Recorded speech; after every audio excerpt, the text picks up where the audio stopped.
What is happening, good people? Hey, we made it through another weekend. Here we are, Monday Madness. Welcome to the big show. I hope you are. First and foremost, I hope you had a nice weekend. Yeah, hopefully, got out, got some fresh air, got to spend time with family, with friends. You know, big gatherings. Played some touch football. I don't know. I mean, hopefully you had a great weekend, and hopefully you're not complying with this tyranny that is everywhere throughout this New World Order. And I actually put up a video last night on Supreme Lord Commander, which I think was a kind of a welcome change to a lot of the... I mean, we're inundated with all kinds of negativity these days, so I try to have a little bit of fun. And I'm trying to reboot the channel where I going to focus on music and entertainment and stuff like that, and just try to maybe, hopefully, reach some of the normal people out there. Plant some seeds. Anyways, so yeah, I did a video on the worst bands of all time on Supreme Lord Commander. So you haven't had a chance to check that out, you might enjoy that. Seems like there's very positive sort of reaction to it. And of course, everyone's going to have their own opinion on those things, so it makes for good discussion. And it's a welcome break to all the craziness. Anyways, we're going to, of course, this is a very serious show here, and we're going to talk about everything that's going on. This is the start of the new week here, so we see a lot of the big stories come out on a Monday, and so I'm here. I'm going to take a look at a lot of the latest developments. More vaccines coming, more... It's funny how that all works, you know? It's like you got... What was the first one there? Johnson & Johnson? And then it was... maybe I'm getting this wrong, but then it was Moderna. Now it's AstraZeneca. And it's just... Wow, you have to just, if you start thinking, all right, this is a big problem, because thinking is anti-Semitic, obviously, but if you start thinking, you need to pull out a mallet or get somebody to employ a mallet and just start whacking your skull, because if you start thinking, then we have trouble, obviously, and the United Nations is working hard to ban thinking. They're hoping by the year 2030 that thinking will no longer exist, or that we'll all think together, you know, because it's safer that way. We'll think all the same, and we'll all think together, and all our thoughts and dreams and everything will be shared with everyone else, so that we know that everyone's being good, right, with their mind.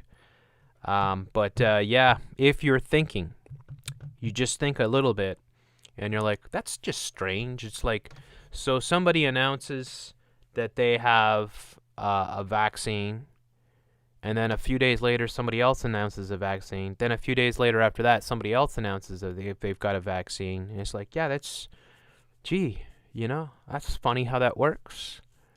It's really funny how that works. You almost, you know, you almost think that maybe that they had the vaccine all along, or they had whatever they want to put into us all along, and they were just waiting and waiting and waiting, and then all of a sudden, okay, let's start announcing this stuff.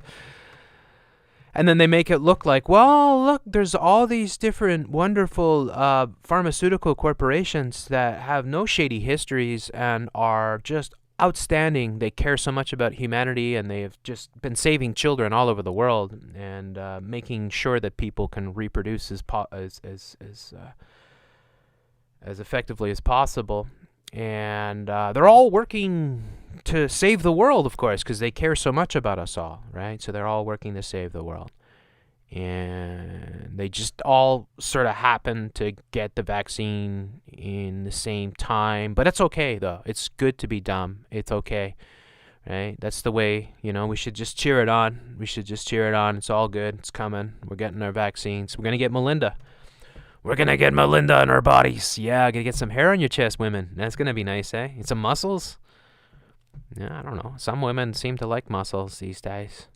I mean, usually women like muscles on men, but now they like muscles on themselves. So maybe getting Melinda in your body is going to help you, work out, get angry. You know, you can be an angry militant dyke.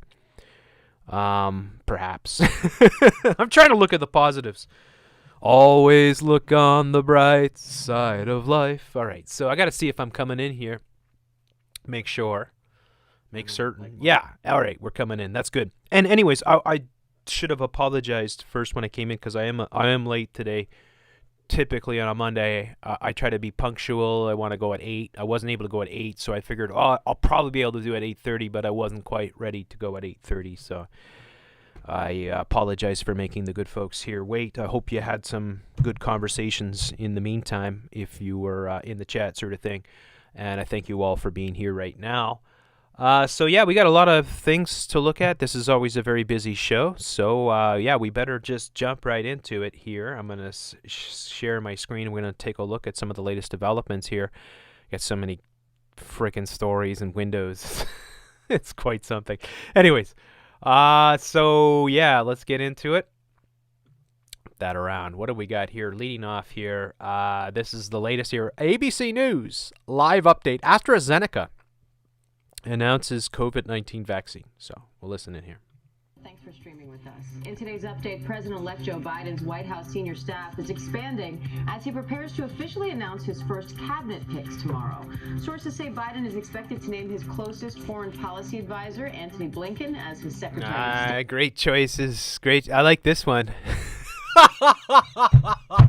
Is it Linda or is it Thomas?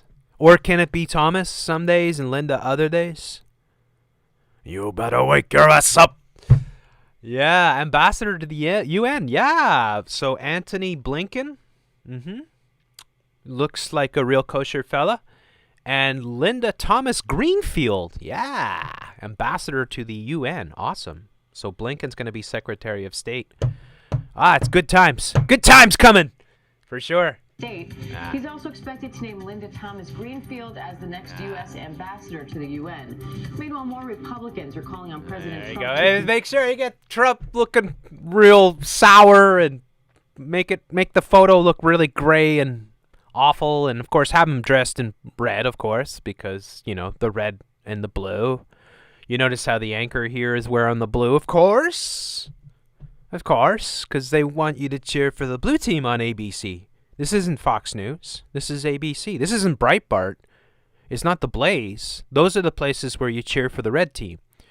You want to cheer for the red team, you got to go to Mark Schuldeis. You got to go to Paula Josephine Twatson. You got to go to Alex Jones, right? You got to go to Fox News, Breitbart, The Blaze, Glenn Beck. You cheer for the red team there.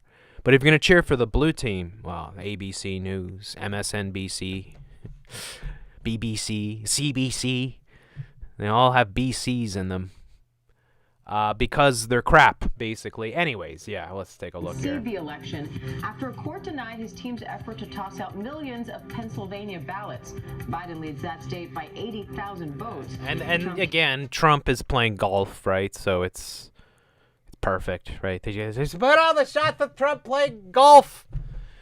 You notice, too, like the weather kind of thing. Like, it's all foggy, or is that just some sort of filter they put on? Or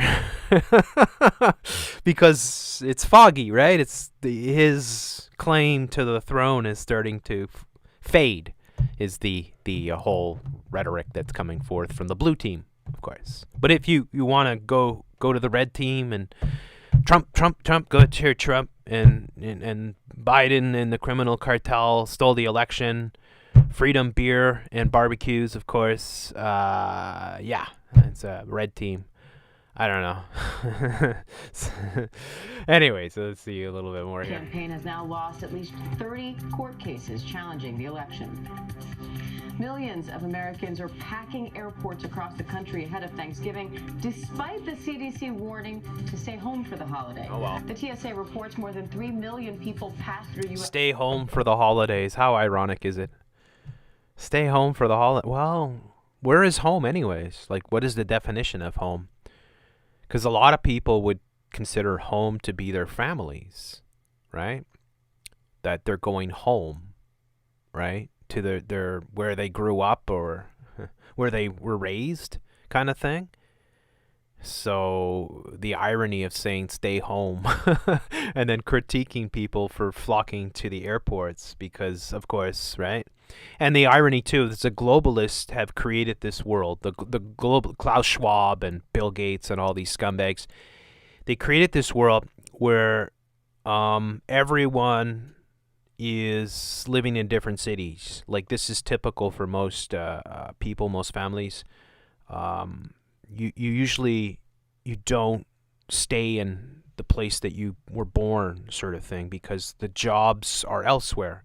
And the corporations that you work for, these multinational corporations that are all behind this massive Great Reset, they station you in other places. They might station you in Europe, or they might station you in Boston, right? Or Los Angeles or whatever, right? Toronto. Oh, gosh. But you might get stationed, and now all of a sudden, well, that's bad now, right? You can't go home. You got to stay home. You can't go home. You got to stay home. It's like, well, my home is over there, kind of thing, where all the people I grew up with are. But yeah, very interesting. U.S. airports from Friday to Sunday. What we're watching. This week is expected to be the busiest travel period since the start of the pandemic. And now the CDC is making it clear that people should not be taking cruises right now. The agency is upgrading the travel risk to level 4. That's the highest risk level for potential coronavirus infection. If you do take a cruise, the CDC says to get tested before your trip and stay home for Just get tested all the time. Why don't we just test people all the time, every minute, every day? Just constant tests, because they're telling us too, and you see a lot of this propaganda. Yeah, well, just because you took the test this morning doesn't mean you have it now. You don't have it now, right? Like, you took a test this morning, but that you could have contracted it, or you could have gotten it since then. So, that test isn't really accurate anyways, right? And this is part of the whole game that they play. But yeah, the cruise ships. You know what I feel sorry for? Because I would imagine that the people that run the cruise industries are the same scumbags that are behind this entire thing, so I wouldn't really feel sympathy for them, but I feel sympathy for all the workers for these crews, because that's a lot of people that obviously are out of the job or having really hard times, because they're killing the whole travel industry pretty much, right? This is all part of their great reset. So that's where my sympathy lies, is all the people that have, been furloughed or have lost their jobs or whatever. Anyways. 7 days after returning, even if you get a negative test. Yeah. And she just said that. I cut that out, but she said you still have to quarantine for 7 days after, even if you get a negative test. Harry got in the Thanksgiving spirit over the weekend, giving away 5,000 boxes of non-perishable groceries and a $25 yeah, just look at this guy's amazing. There's no question. This guy's amazing. Oh, he's so sweet. Oh, he's so sweet. Let's all just retweet him and talk about what a wonderful, caring, loving individual he is. It's unbelievable. For other goods to Atlanta residents. The food drive was originally set for Sunday, 8 a.m. to noon on a first-come, first-served basis, but by 10 a.m., every box had been claimed. At one point, the line stretched for 5 Yeah, isn't that it's so disturbing, too. Look at what people are going through. It's like out of some apocalyptic movie, right? TPS Giving, Tyler Perry Studios. So he, put his name all over it. I hate people like this. I really do. Just if you're rich and you're super successful, you got lots of moolah, and you want to give to charity, don't put your frickin' I want to swear so bad. Don't put your name all over the charity, you scumbag. Because that's saying, look at me, worship me. And why would the Beast Media be covering you and promoting you? Well, it's free advertisement. Like, when you think about it, what does this guy get? I mean, he's getting prime time, front and center. I mean, how much would it cost to have a 30-second commercial on ABC News? Millions of dollars during prime time? So you give away a few frickin' boxes of food, probably fake food on top of that, and what do you get? You get a whole segment devoted to you. It's unbelievable. But by 10 a.m., every box had been claimed. At one point, the line stretched for 5 miles, and some even waited overnight. Many who didn't get a box still went home with a $50 voucher. And now to that breaking news from AstraZeneca overnight. The pharmaceutical company says its vaccine may be 90% effective in late-stage trials, making it the third drug maker now to produce a highly effective vaccine. Stephanie Ramos has the latest. This morning, as show us the big V, of course. They love that. I've been asking about that. If anybody lives near that, if you could go and take photos or video of that giant V with all the cars there going through the testing to corroborate whether there's actually people in them or whether it's been staged. Here's your 11 here. 1.1 million cases reported last week. Skyrocket across the U.S., a sign of hope. Officials saying the first vaccines could be ready next month. We are who's this guy? Shipping vaccines within 24 hours from approval. Pfizer and BioNTech. Who is that guy? Who is that guy? The latest. This morning, Why do they as we show? Pfizer Why and do they show a guy like this and they don't mention who he is? He's the AstraZeneca guy, but he's also in the White House. He was also part of Trump's administration dealing with this. He's one of the top guys. Not sure where he's from. Probably a place you're not allowed to talk about. But yeah, I'm sure he cares so much about all of us and wants to make sure we're all safe. Morally safer, of course. I can't remember his name, though. I was figuring they would at least flash his name up here. But isn't that... Oh, gosh. Just awesome. Woo! Woo! I gotta say, thank God for Big Pharma. Yeah! 3 cheers for Big Pharma. Wow, 3 corporations in 1 week come up with a vaccine. When has that ever happened before? Usually it takes, what, a decade for a typical vaccine to be developed? 3 corporations, 1 week. Oh, it's never been better. Big Pharma, gosh. Where would we be without Big Pharma? Where would we be without Bill Gates? Like, seriously, where would we be? Like, where would we be? Seriously. I mean, we got to thank these people. They're saving all of us, man. They just care so much. Oh, wow. Shipping vaccines within 24 hours. Awesome. From yeah. Pfizer and BioNTech filed their FDA BioNTech. applications for emergency use authorization on Friday. Moderna expected to be right behind them. Now, an independent evaluation is underway. The committee overseeing it set to meet on December 10th. They could vote to recommend FDA approval. Wow, it's just that amazing. It's amazing. It's like they already have all the committees signed ready to go and to approve. Wow, it's just incredible. It's quite a script. You guys ever read The Brothers Grimm? It kind of reminds me of those scripts. You ever read that? You watch Star Wars movies? Kind of reminds me of that. It's like, hey, man, it's like a movie, man. It's like a movie that's written by 8-year-olds. Yeah. Except they're globalist 8-year-olds. But it's quite something. I mean, my word. I mean, how stupid do you have to be to like, yeah, I guess so. Oh, three big pharma corporations in 1 week come up with a vaccine? Oh, there's nothing fishy there. Yeah. No, they care so much. Imagine the people. Yeah, you're so negative. You want Melinda in your body. Yeah. Day. If the FDA agrees and issues an emergency use authorization, the vaccine could start rolling out within 24 hours. And healthcare workers... Wow. Look how close it is. Oh, my God. So they're meeting on December the 11th. They love their 11. That's 11/11, by the way.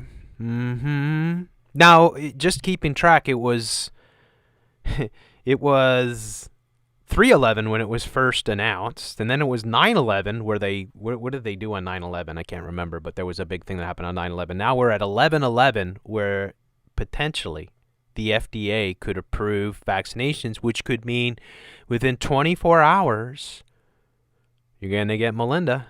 The army is going to come. The army. I'm sure they're going to knock nicely first. They're probably military here. We got Melinda. You want Melinda in your body? That's pretty crazy, though, isn't it? It's like, whoa, holy crap. Seriously? Like, typically, when you design a product or even a food or something like that, like, typically before, Monsanto took over everything, but typically it would take years for something to get approval, because what if there's side effects? What if it takes months or years for the side effects to emerge? What if the side effects are deadly? What if people just start keeling over and dying or growing wings or something? I mean, like, seriously? You're gonna, like, you're just gonna rubber stamp it? It's just insane. This is just out of this world. Warp speed is for sure. I mean, it's got to be warp speed. It's like, it just blows me away. It's like a movie. Could start receiving it as early as December 11th. And by the end of December, Operation Warp Speed expecting to have enough doses of the vaccine for 20 million people.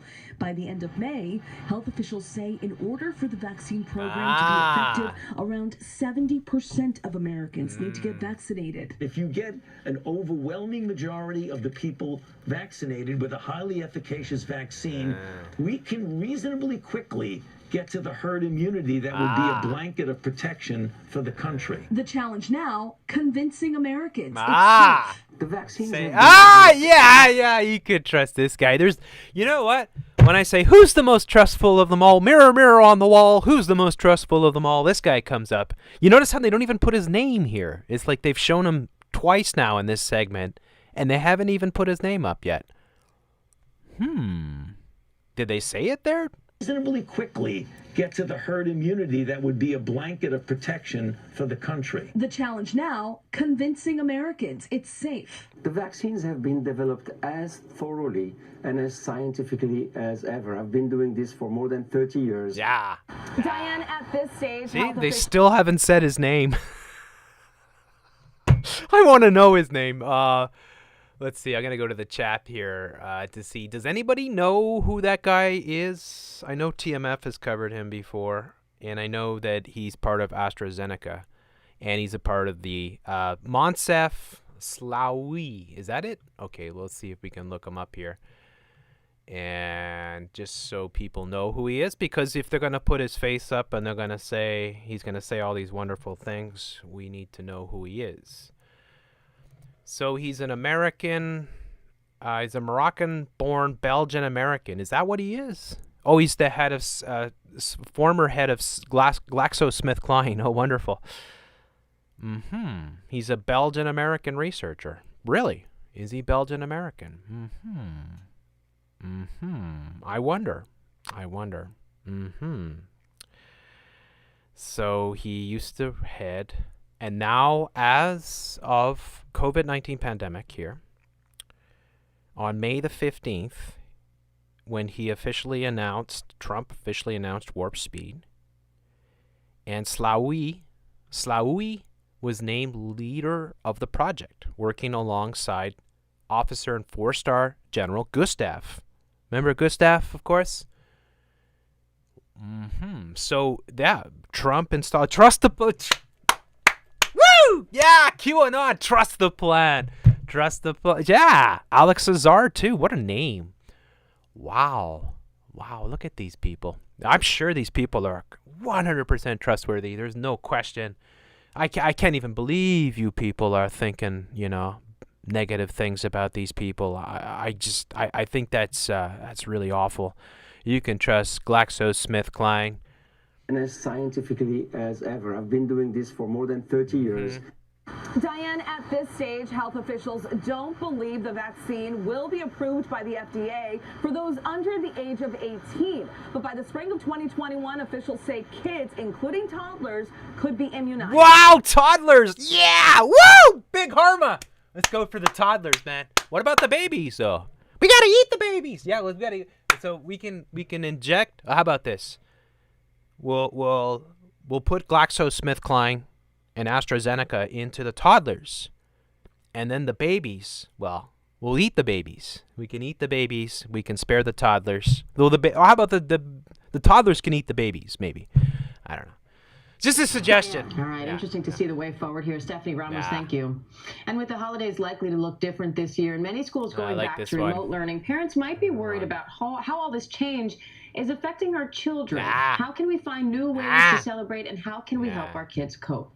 Dr. Rachel Bussman from the Child Mind Institute is here now with some advice. Dr. Rachel, thanks for being here. We often hear that children are resilient. So how much should we worry about our kids right now? Thank you so much for having me, and good morning. Kids are really resilient, and at the same time, they also struggle. So we really... It's Rachel Bussman.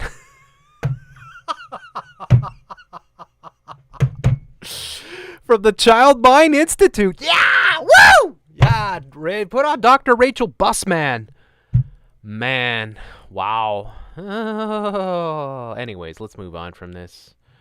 What did we have here? COVID-19 emergency. Oh, you saw that one, so we're gonna get that one. Oh yeah, look at this. You better wake your ass up. What is it with these people? Like, wait, are you trying to be a man? Or are you a woman that's trying to be a man? I'm just curious here. Like, look at the suit here. That's right. She's got the white sort of suit going here. Look at the hairdo, man. Boy, oh boy. Jeez, you gotta wonder. So, Dr. Sharkaway. Remember Dr. Sharkawy? Remember Dr. Sharkawy? I showed this. Dr. Sharkawy, who's one of the guys they always bring on. And I talked about the Jaws theme, right? Because as you see here, Dr. Sharkawy. It could be you. It could be your family member. So why do I bring attention to Sharkawee? Well, because the Jaws theme that's all over this thing, the Jaws movie, the Jaws theme, all the dozens of articles that have been written on the movie Jaws with the COVID, right, using the Jaws theme, the Trumping and Bolsonaro and Boris Johnson, all these articles written about them being the mayor of the, right? So the whole shark theme. And also they had lots of shark things. They had Sharkawee on, and one of the, like maybe 2 months ago, I covered it, and he had Jaws. He had the frickin' Jaws movie poster, laminated poster on the wall next to him while he was doing the interview. This is not coincidental, folks. There is a Jaws theme. Also, with the sharks, they were talking about, oh, they might have to kill 500,000 sharks to make the vaccines and stuff like that because there's something in the shark liver. You know, so there's a big theme with sharks in this, and Jaws in particular. So, yeah, Dr. Sharkawee here. Let's listen in. 1,164 new COVID-19 cases today and 3 new deaths. And this is a slight increase by just about 10 cases from the day prior. Quebec's COVID-19 cases have also remained relatively stable in recent days, seeing no more than 1,200 cases in the last 3 days. The city of Montreal, however, added 294 new cases today. It is the most across the province. Dr. Abdul Charkari. I gotta laugh at that. Look at these people walking with they're wiping their hands. Like, do you see this everywhere? I've perfected the faking of this because every time I go to a store, I always fake using the frickin' stupid crap. I just like that as a. But watch this there. Watch this, these people.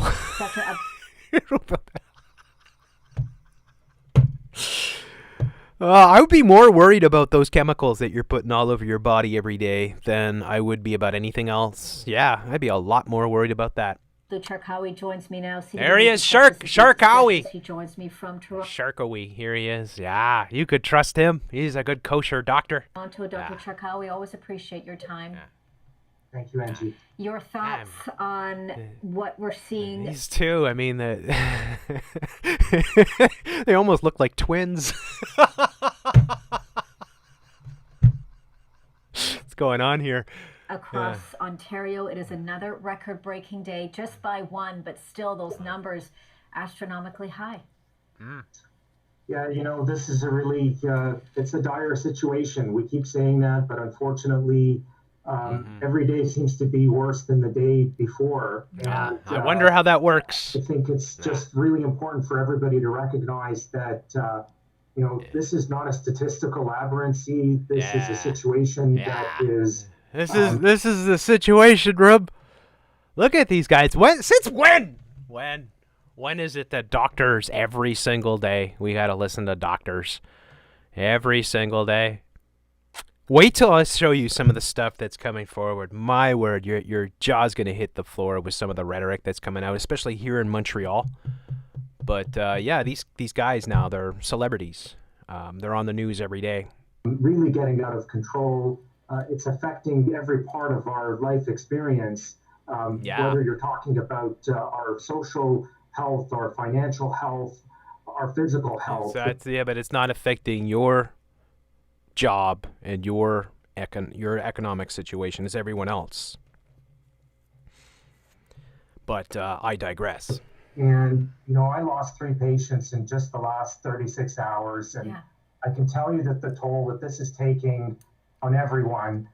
Did you lose 3 patients in the last 36 hours? So you got the 3, the 6, did you lose them to COVID, or are you telling the truth? Like, first and foremost, are you telling the truth? Did you actually lose 3 patients? Because I see this every single day on social media. I see these claims. I see people claiming that these things are happening. And I wonder if these people understand karma and, you know, how evil it is if you are lying about this stuff, right? Like, if you're insinuating. He didn't mention that he lost these patients to COVID-19. And this is what is really important for people to question is when they're saying that they're losing patients. They're losing patients. Say, who? Who did you lose? Okay, let's go and corroborate. Let's go and talk to the family members. Let's find out if they're telling us the truth. Did this person actually die of COVID-19? And of course, we know they've been rubber stamping this on everything, right? And people get eaten by a shark. Pun intended, you know? Kobe. Hit by a bus, Kobe, right? So, you know, I don't trust what they're saying at all. It's weird, too. He's got Abdu Sharkawi here, MD, infectious diseases. Who puts that on their jersey? Have you ever seen that before? I'm asking the health people, the nurses, doctors that watch this show, anybody that's in the hospitals. Have you ever seen that? Like, is that typical? Infectious diseases, having that printed on your shirt, on your scrub, right? Is that what you call it, a scrub, right? That just seems like a bit of theatrics for the television. It's like, well, he's an infectious disease expert. We got to trust him. Including the families of loved ones who've been lost, it's enormous. It's absolutely heart-wrenching to see this happening with regularity. Mm-hmm. It's something that we all have a part to play in. Swear his nose is getting bigger while I'm watching this. Help prevent. It's just not a situation that's acceptable anymore. You've been very open, very direct. You've talked about those beloved patients that you lost in the last 36 hours. This thing, too, on the left here, this thing on the left interviewed a total crisis actor. Of course, YouTube community, they don't exist. There's no such thing. It's only in the minds of crazy people and conspiracy theorists that the media actually hires actors to play out roles, okay? So I just want to be clear about that with the YouTube community. But this thing interviewed a crisis actor who was the most pathetic thing I've ever seen, which was the girl. If you guys probably, did it ever go up on BitChute? Wow, I don't even think it did. I think it's still waiting to be uploaded on BitChute. We're waiting, though. I have faith in BitChute. Eventually, BitChute will get it up. But, yeah, there was a girl. She looked like a model, first and foremost. And she was, you know, like taking a selfie of herself in a hospital bed, claiming that she's near death from COVID. And she had the smoky eye, like she had professional makeup on. It was the most ludicrous thing I've ever seen. And everybody in the comments, there were thousands of comments, maybe over 10,000 comments the last time I saw. Everyone was calling it out. They're saying, how dare you? And this is such utter bullshit, right? So, you know, like, and just in case you're Canadian authorities or somebody that's been assigned to watch my channel, you know, like these people lie to us all the time. They're constantly manipulating us. So I have every right to come in and question these things. I have every right not to trust what is being said. If somebody says that 3 patients died, they better provide proof for that, because you're making tall claims. You're emotionally manipulating people. You said, I lost 3 patients last night. Did you really?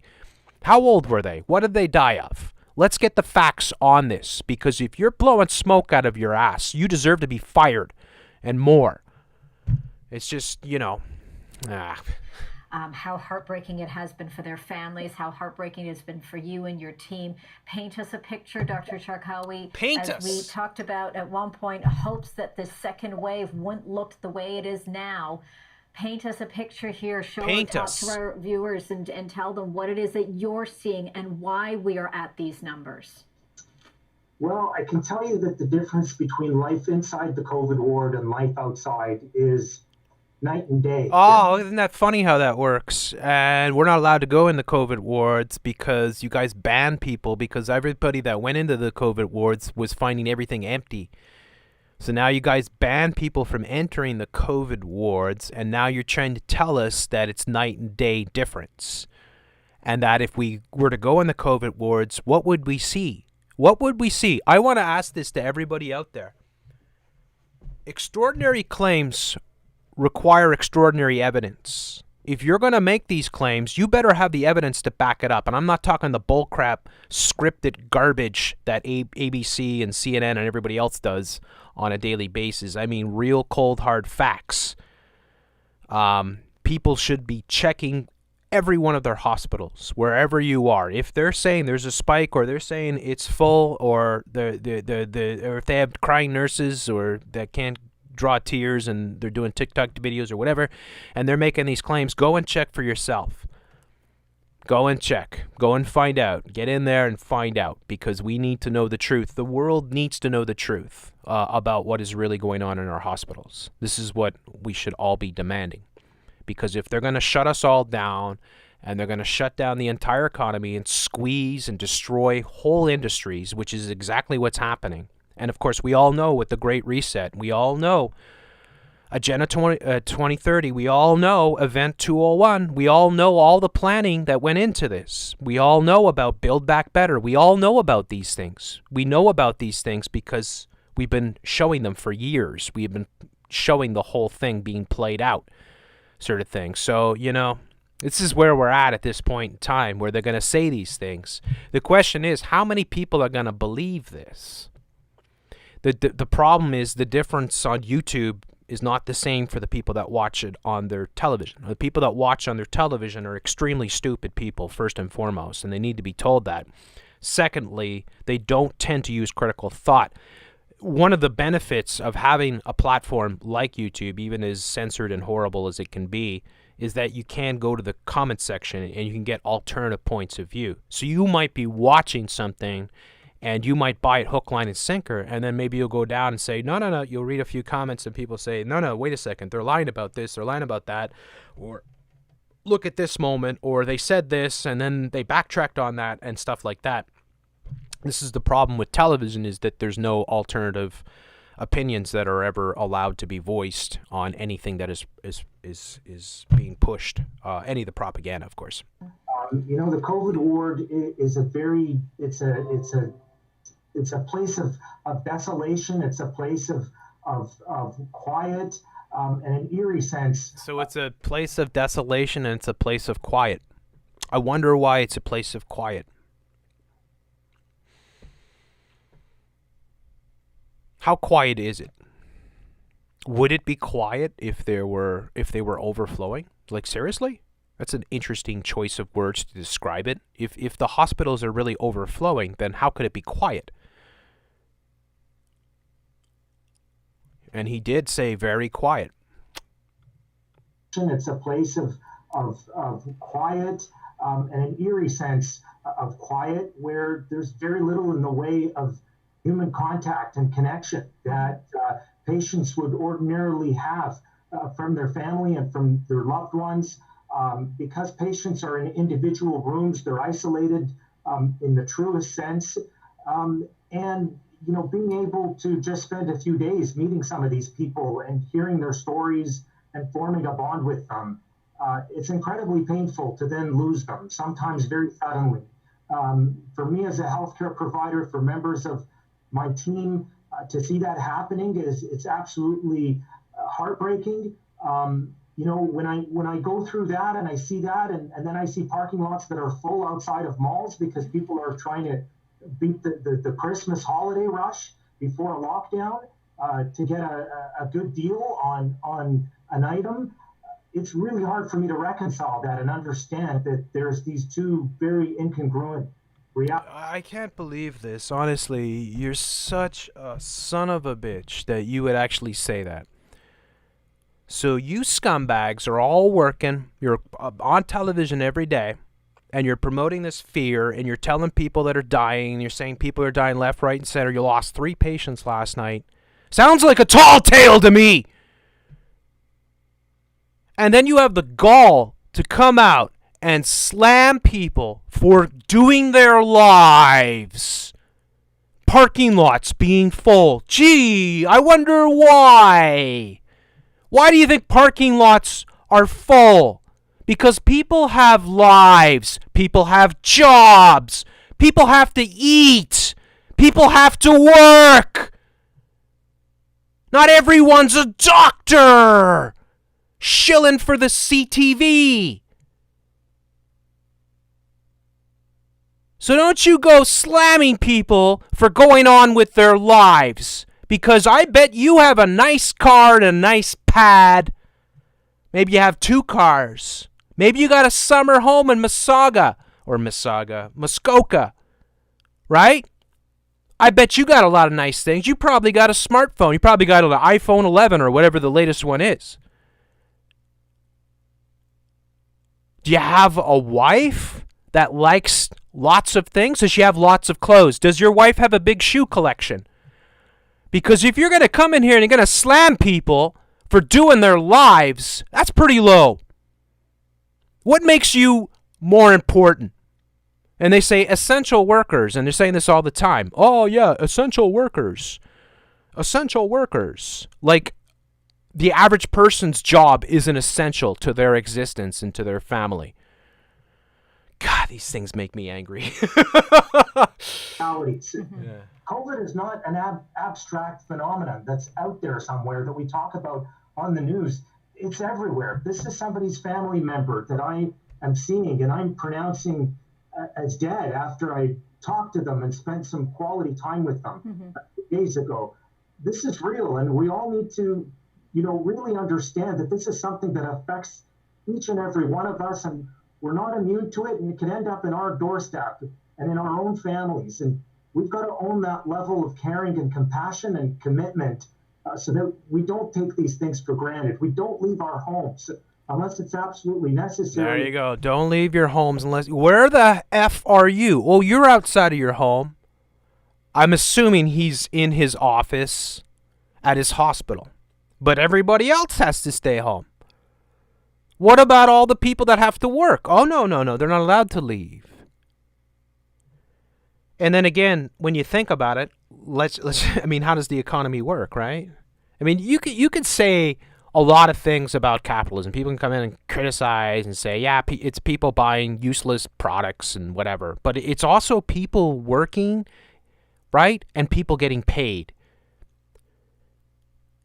And people need to work and people need to get paid. And people need to feed their families. And what we have here is this patronizing sort of behavior from these characters that are always on the media. I don't know how many times this guy's been on, but I've covered him at least a couple times before. So he's one of the regular ones that they bring on. And they come in with this condescending, patronizing sort of behavior. Like, oh yeah, you shouldn't go to work or you shouldn't go out. You can't leave your home unless it's absolutely necessary. I can't believe I go by a shopping mall and the parking lot's full. Well, that's the economy. That's how everything works. It's like the Extinction Rebellion kids who hate capitalism. And they hate capitalism so much that they're sitting on the streets blocking the traffic, holding up their smartphones. Their smartphones that are actually brought to them via the whole globalist system of exporting manufacturing to third world countries and sweatshops in China and whatnot. And yet there they are. They love their smartphone. They love their selfies. They love their Instagram. They love all the fast food and all the garbage that they get. And yet they hate capitalism for some reason. Well, of course, the media has been telling them their education, de-education system has been programming them into that behavior. But the hypocrisy of this type of stuff, it's like, are you going to tell me that you don't go shopping? Are you going to tell me that your wife doesn't go shopping? Are you going to tell me that you didn't stop by the store on the way home? So you're an absolute hypocrite if you're saying this stuff. It just drives me nuts, man. We wear masks.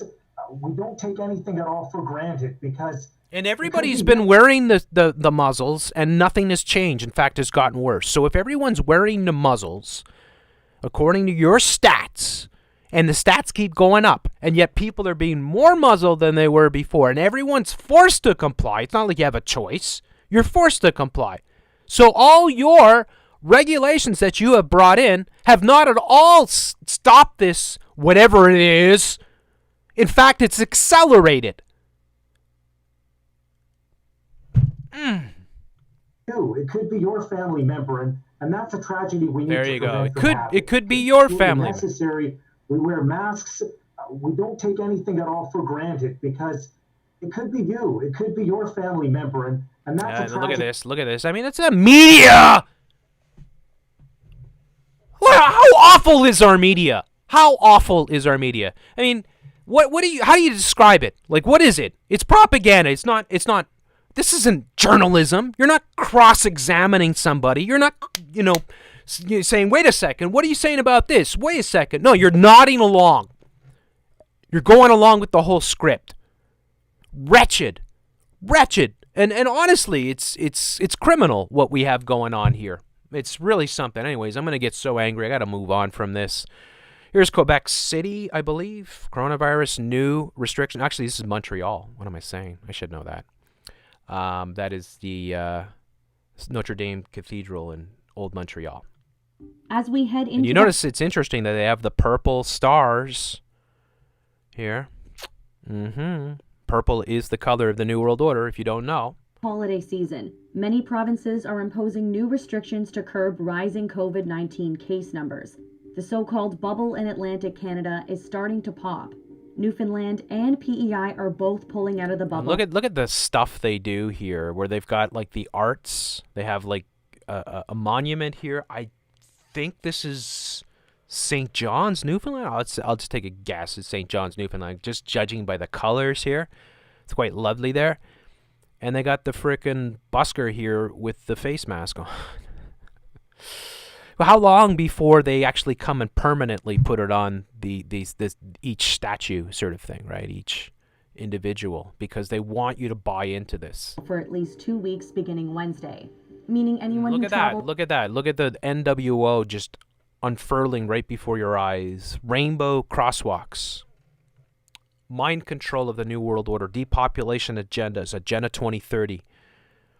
in from other Atlantic provinces has to self-isolate for 14 days. Implementing this change for a 2-week period is an effort to Andrew Fury. What a name. Oh my gosh. Avoid a full lockdown.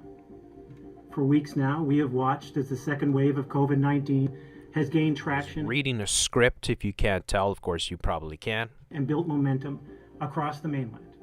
It felt like it was just a matter of time before it made its way east. And it has. While in Ontario, it was another record-breaking day.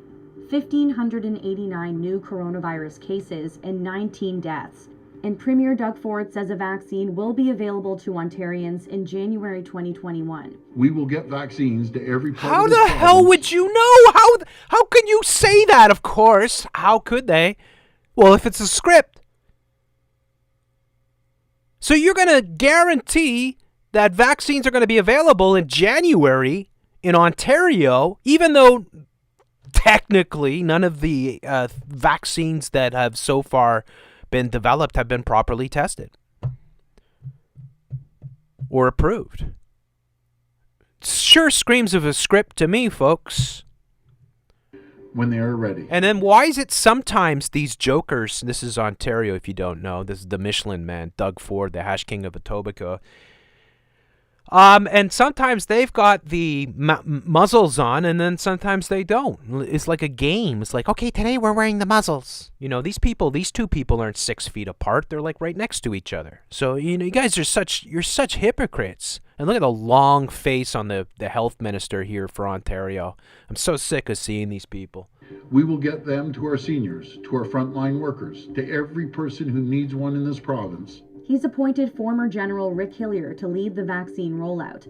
Toronto and Peel region are now under lockdown as part of the province's pandemic protection plan. Alberta has seen a record-breaking number of new COVID-19 infections, and on Tuesday, that province will reveal new restrictions. This is a big problem, and we don't have any more time. There's no more time to try and figure out You think this guy stops for donuts on the way home? data-driven solution here. We need action from the provincial government. Unbelievable. Today. Unbelievable. Nunavut continues to be closely watched as it sees 4 new cases, bringing the territory's total to 132 since early November. It's now in its first full week of a lockdown. Oh, wonderful. Yeah, that must be the best place in the world to be in a lockdown. You're already frozen cold out there and in a barren wasteland. I mean, unless you're living off the land and hunting the seals and whales and stuff, you know, it's kind of a miserable place to be at this time of year. Now they won't even let you go outside. COVID-19, stay home, avoid non-essential travel. This looks like it's Toronto that they're showing here. All of British Columbia remains under stay-at-home orders. Or it's British Columbia, so it's probably Vancouver. Thanks for watching Global News. Thanks for watching. You people. Seriously. When humanity learns the truth about what you people are up to, oh boy. All right, here we go. Spanish kids getting COVID tests cheered on by clowns. If you didn't hate clowns enough and you didn't hate the clown world enough, here you go. In Spain, using clowns. You know, it's funny though, kids, there's a reason why, I think a lot of kids are terrified of clowns, because they are extremely creepy to begin with. And it's just look at this. It is a clown world. I mean, that's what's happening. It's a clown world that they're bringing about. But, we showed you a couple weeks ago, and it was, I don't know, somewhere in the States. I can't remember the state. But the health official of the state was all dressed up as a clown when they were giving the information. And the funny thing was, the irony of that, was that there was no humor in the delivery. It was just like a regular sort of statement of, oh, we have this many cases and whatever, and, but there was no humor. And it's like, why are you dressed up as a clown giving us this information? Well, clown world. But here you go.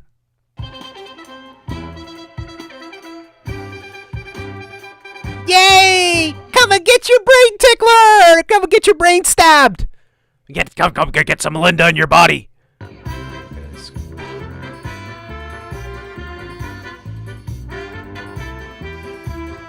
Wow. You gotta like those clowns there.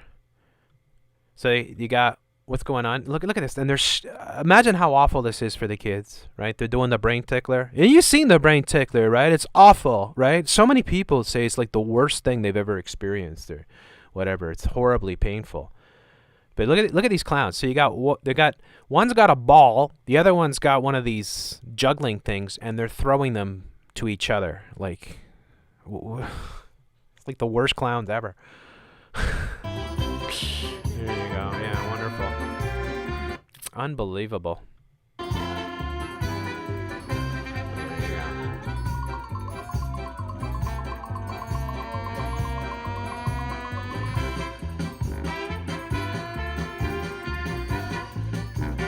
Look at the creepy jerk off in the clown costume.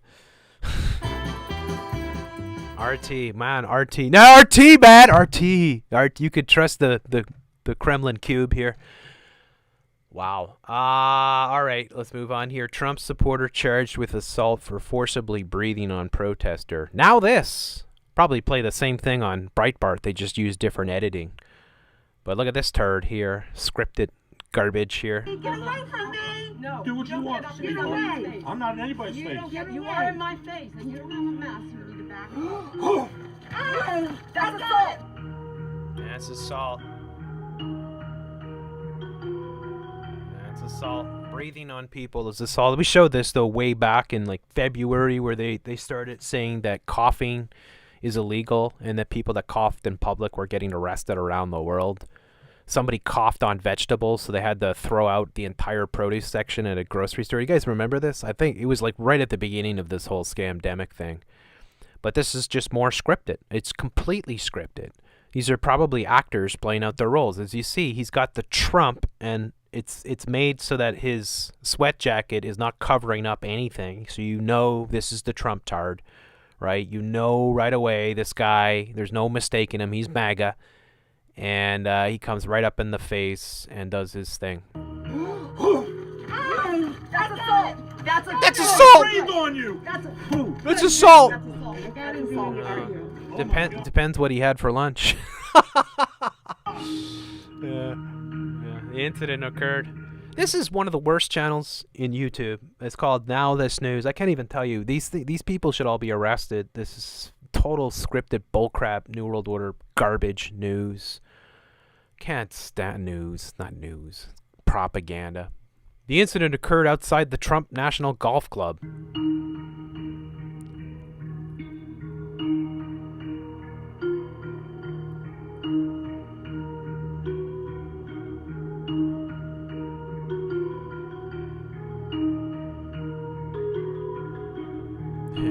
It's proceeded. Look at the story. He's just following the childish behavior of lame duck president. My gosh, imagine what you're doing. Embarrassing. How he's playing with his doll. That and blowing on people is a throwback to childhood. Imagine being someone like this, childish and a bully at his age. Oh man, I don't know. I just want to stop the whole planet and get off. I mean, it's so shilly. It's disgusting. Anyways, let's move on from that. Chrystia Freeland, who went from media to now the Deputy Prime Minister of Canada. I've never seen anyone so happy to be a high-ranking politician in Canada. This woman is having the time. I had the time of my life. I mean, seriously, she's always just grinning away. So somebody asked her something here. Freeland asked if lockdowns are unfair to small businesses. Let's listen in. Chris Reynolds, Canadian Press. In hotspots around the country, some folks are questioning just how fair it is that small businesses have to close their doors while big box stores generally get to stay open. And not only stay open, but often take some of the business that might have gone to those entrepreneurs on Main Street. I'm wondering, should governments be setting rules around what those big box stores, or just stores that are allowed to remain open, can sell, so that not as much business is siphoned off from those smaller businesses? That is a really good question, Chris, and it's something that I've heard a lot about from entrepreneurs around the country.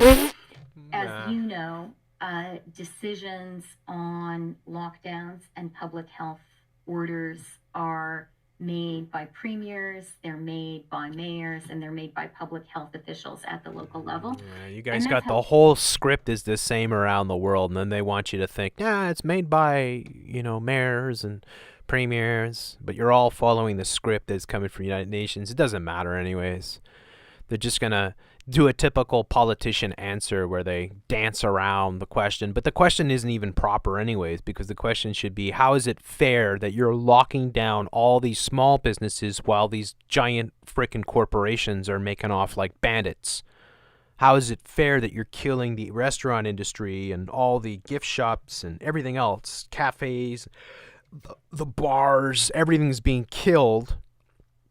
And yet the big corporation, how is it that McDonald's and Burger Thing and all these horribly toxic things were considered essential, workers, when really, and the irony of that too, right? Like, I talked about that from day one. It was like they shut down everything. They shut down all the restaurants, but they let the fast food restaurants go. And I was like, wait a second. Aren't they, don't they, it's all about people's health. We got to put health as a priority. Well, then if health is a priority, why are you allowing these horrible, toxic, fake food frickin' things to flourish? And that's exactly what's happened, right? So anyways, I'm going to move on from this because, she'll just dance around it. We saw Doug there before, the largest logistical undertaking in a generation here. Bringing together the best and brightest minds, experts from across the board.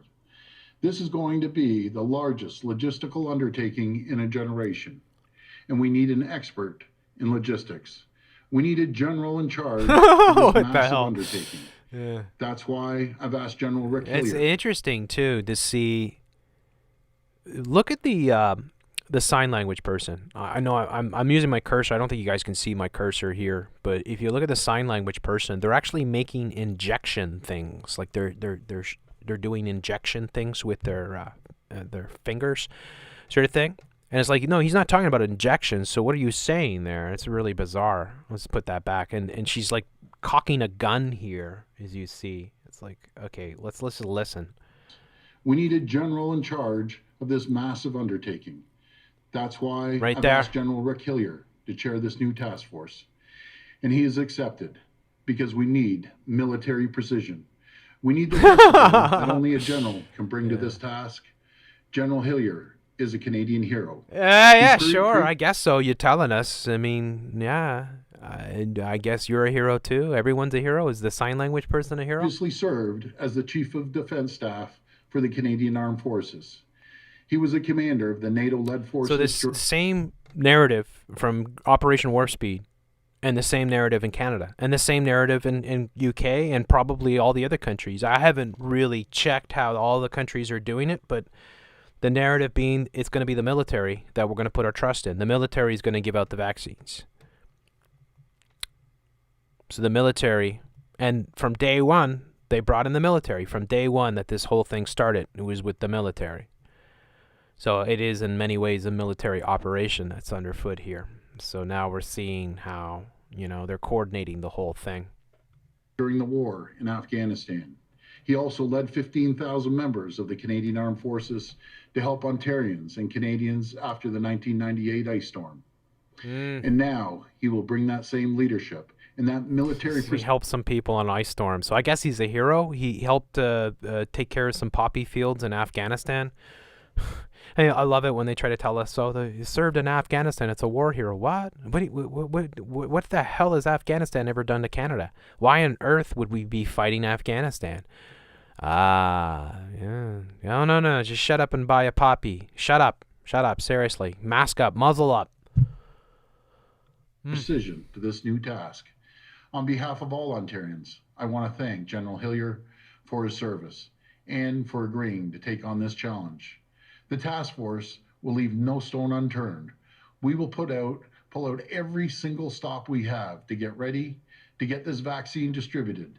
And as Premier, you have my word. We will get vaccines to every part of this province when they are ready. We will get them to our seniors, to our frontline workers, to every person who needs one in this province. All of our collective efforts, all of our collective sacrifices will get us there. There you go. So it's all about the vaccines now. This is the whole thing. It's all shifting here as Ford government shifts focus to vaccine rollout. I'm going to see this creature here.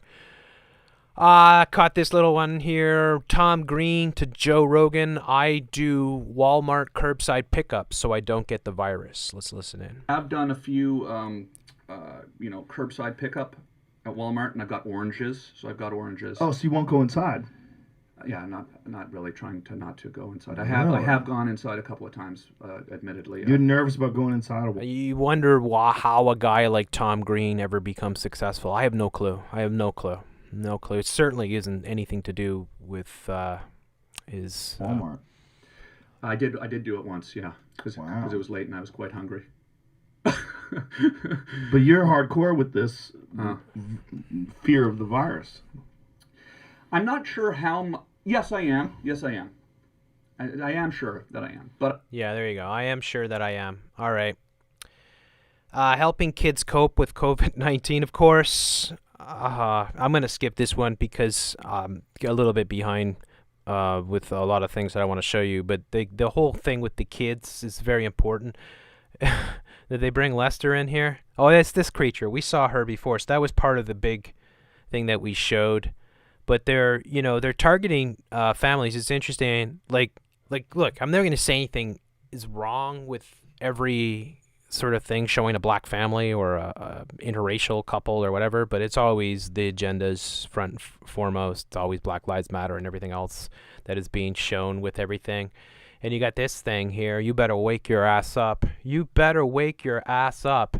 Check this out. I think it was JS who posted this on my Patreon here. We'll zoom in here. I don't know. I guess this is in Alberta. This is one of the shopping malls. But if you see, there's Santa Claus and Mrs. Claus, I guess. Ms. Claus. Z Claus. I don't know. Maybe she doesn't have a gender.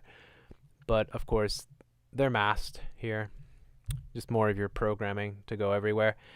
I haven't talked about Great Britain. We should talk about Great Britain here. Oxford vaccine up to 90% effective. So I got this wrong. There's 4 vaccines within 1 week now. 4 of them. Now you got the Oxford vaccine with the AstraZeneca, the what are the other ones there? Moderna and Pfizer. I think I said Johnson & Johnson before. I meant to say Pfizer. So Pfizer, right? Moderna, AstraZeneca, and now Oxford vaccine. 90% effective and cost just £3 per dose. British Brainwashing Corporation. If you believe this stuff, I don't know what to do for you. I mean, if you can't see anything wrong with all of a sudden all these vaccines coming forth within the exact same time period, and you don't find that fishy, you're just not, you're not functioning upstairs. It's impossible that this would happen. This is all part of a script. And I've said it since day one. I said whatever they want to inject into us, they've had it for a long time. And it could be that the initial ones are placebo, just to like, so that it doesn't look like anybody gets sick or anything like that. And then it could be, well, you need multiple doses, because this is part of the narrative as well with the vaccines, is that, oh, you're not just going to take one dose, you're going to need multiple doses, and you might need them regularly, sort of thing. So they're getting us accustomed to this. Well, we're just going to, you don't have any control over what we put in your body. Why should you have control? Like, seriously? Have you seen the guy from GlaxoSmithKline? That guy, seriously, he should have control over what you put into your kid's body, not you. Right? And this is where it's going. We're all going to be slaves to Big Pharma and Bill Gates and co., right? Like, we're not going to have any say whatsoever about what's going to happen. This whole thing, and they built up the anti-vax narrative for so long to be at this point in time. It's like crucial for them to be able to convince people that this needs to happen, sort of thing. Developed by scientists at Oxford is set to transform the battle against coronavirus across the globe. In trials, the vaccine proved highly efficient at stopping people developing symptoms of COVID-19. The results suggest 70% protection, but by adjusting the dose, the protection could rise to as high as 90%. More doses, and while other more vaccines have reported higher protection, the great advantage of the Oxford one is that it's cheaper, it's far easier to store, and thus easier to deliver around the world. Now, during the day, the Prime Minister described the results as incredibly exciting, but urged caution in the meantime, as he outlined the restrictions for England after the current lockdown ends on the 2nd of December. We'll have more on that in just a moment. First, our medical editor, Fergus Walsh, reports on the Oxford vaccine. For the first time since this wretched virus took hold, we can see a route out of the pandemic. We are just delighted here at Oxford. Huge congratulations. Just delighted. Look at that. Oh my. Oh, these people. Oh, they're not people. Are they really human? Seriously? It's the third goal in the back of the net now. Oxford. It's the third goal in the back of the net now. It's okay. You're stupid. You watch sports. We'll put a sports analogy there so that you understand what we're trying to say. This is good for you, kind of thing. Created a vaccine not just for Britain, but for the world. Yeah, they care so much. It brings us closer to a return to normal life. New normal. I can definitely see a future beyond the pandemic. I think that we will be able to roll out vaccines. He can definitely see a future beyond the pandemic. Yeah, wonderful. What type of future? Agenda 2030 future? In the first half of next year and have a big impact here in the UK. But for humanity, we have to be able to distribute all around the world, and that's going to take a bit longer. In less than a year, scientists here have created a brand new vaccine and run large-scale trials. Now, at last, they know it works. There were more than 20,000 volunteers on the trial in the UK and Brazil. Overall, 2 doses of the vaccine were around 70% effective in preventing COVID-19. But among volunteers who got a half dose followed by a full one, effectiveness rose to 90%. Importantly, there were no cases of serious COVID disease among those who got the vaccine. There you go. All right, let's move on from that. Oh, actually, you know what I wanted to show you? What do I got here? Check this out. So, this is hilarious too, eh? You got your mask here, Vista Print, who make that "this is not a mask" commercial.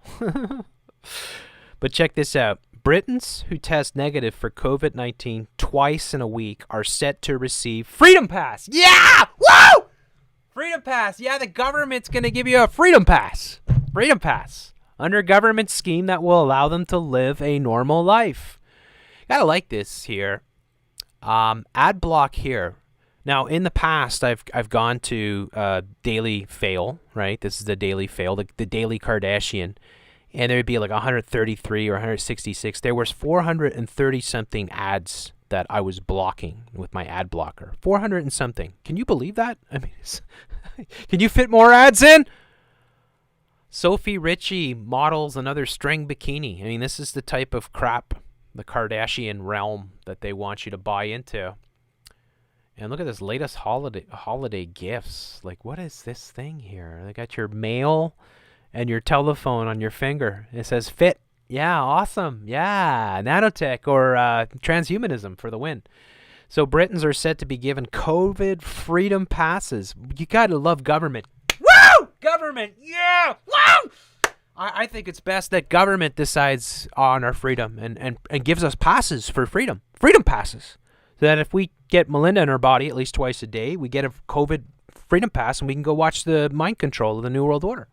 We can go to the soccer game, get programmed by the LGBTQXYZ and Agenda 2030 and open borders and all that crap.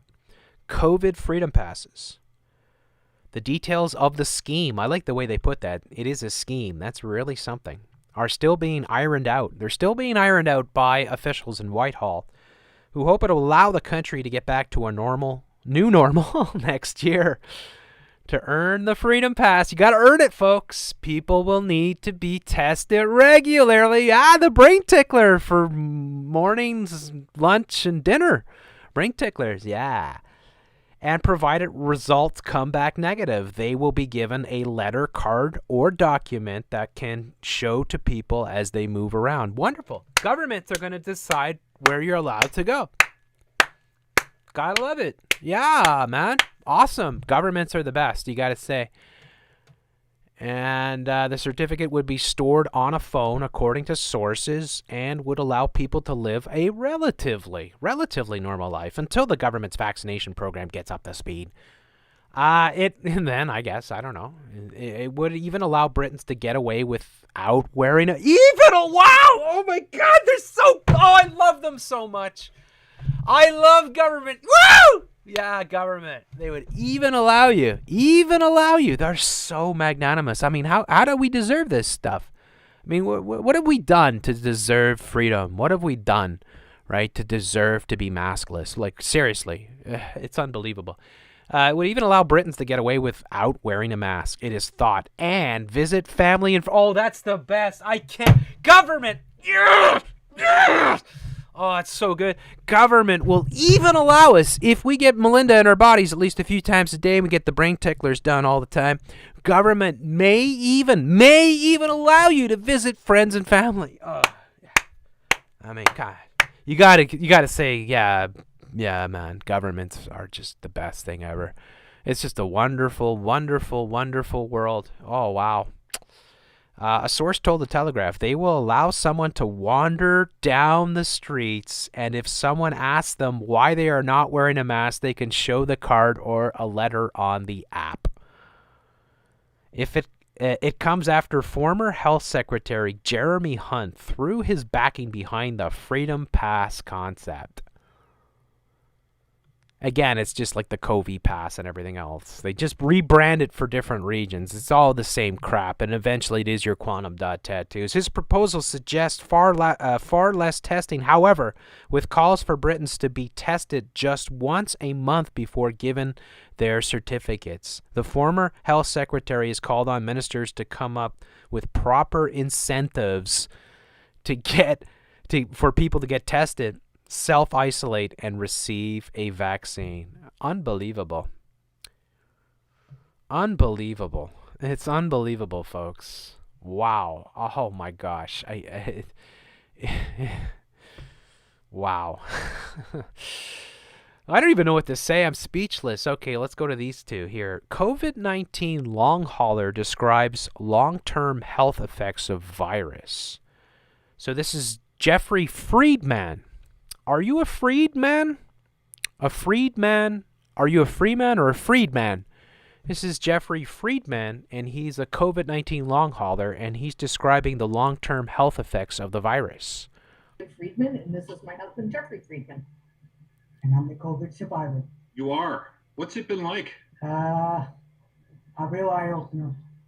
Because I've never been sick in my life. There's no question. I'm just going to say this straight up. These people are wonderful. They never lie about anything. There's no manipulations happening. All your media is 100% wonderful and is trying to do the best to help you live a long, healthy, and fruitful life. There's no question about it. These two, I know right away. I see them, my heart warms up, and I say, There's no question. This is not crisis acting. There's no fakery going on here. This isn't part of a script. It just warms me up inside to see this type of stuff. Anyways, let's move on. How about this? Look at these jokers, always smiling away. Oh, I just knocked over something.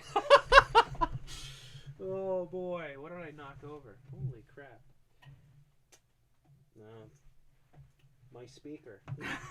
Hopefully that will still work. As the answers now to what you actually do need to know, your COVID-19 questions. Let's start with the first one. If you have antibodies against COVID-19, should you still get the vaccine, Doc? So the short answer is probably you won't be able to initially because people who were I want to get to their question here, though. I got to get to their question here because the question is this. How Pfizer and Moderna were able to develop a COVID-19 vaccine so quickly? So let's see if I can skip ahead and get that stupid question up here. All right. I know the flu vaccine gives the unborn baby immune protection in the uterus and about several months after birth. Will this be the case? No, that's not the question we're looking for. Maybe it's the last one. Where is it? Come on, seriously? Oh, God. Scrolling. Do they give us the answer? No, they don't. They don't even ask that stupid question. know how long those antibodies will persist. So it is very likely that down the road, 2 years, 3 years from now, we might start to see those indications, as they're called by the FDA, evolve and change. But right now, if a person was not involved in the clinical trials, they will not be on label for getting these vaccines. All right, next question. I know the flu vaccine gives the unborn baby immune protection in the uterus and about several months after birth. Will this be the case? So they ask a question here and they don't even answer it, or they say the question in the they don't even answer it here, or they don't even ask the question. So that's the answer I wanted to get to. Infectious disease specialist, pregnant women and young children will imminently be enrolled as early as January, possibly, but certainly the specialist. Pregnant women and young children will imminently be enrolled as early as January, possibly. Top infectious disease specialist.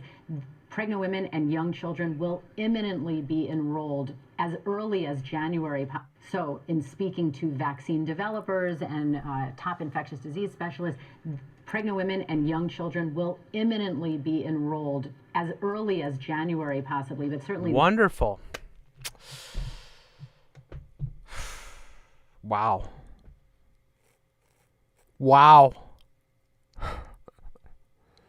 Imminently enrolled. Pregnant women, children, imminently enrolled. So the first people they're going to go after are the women and the children and the pregnant women. Imminently enrolled, which suggests that you will not have a choice.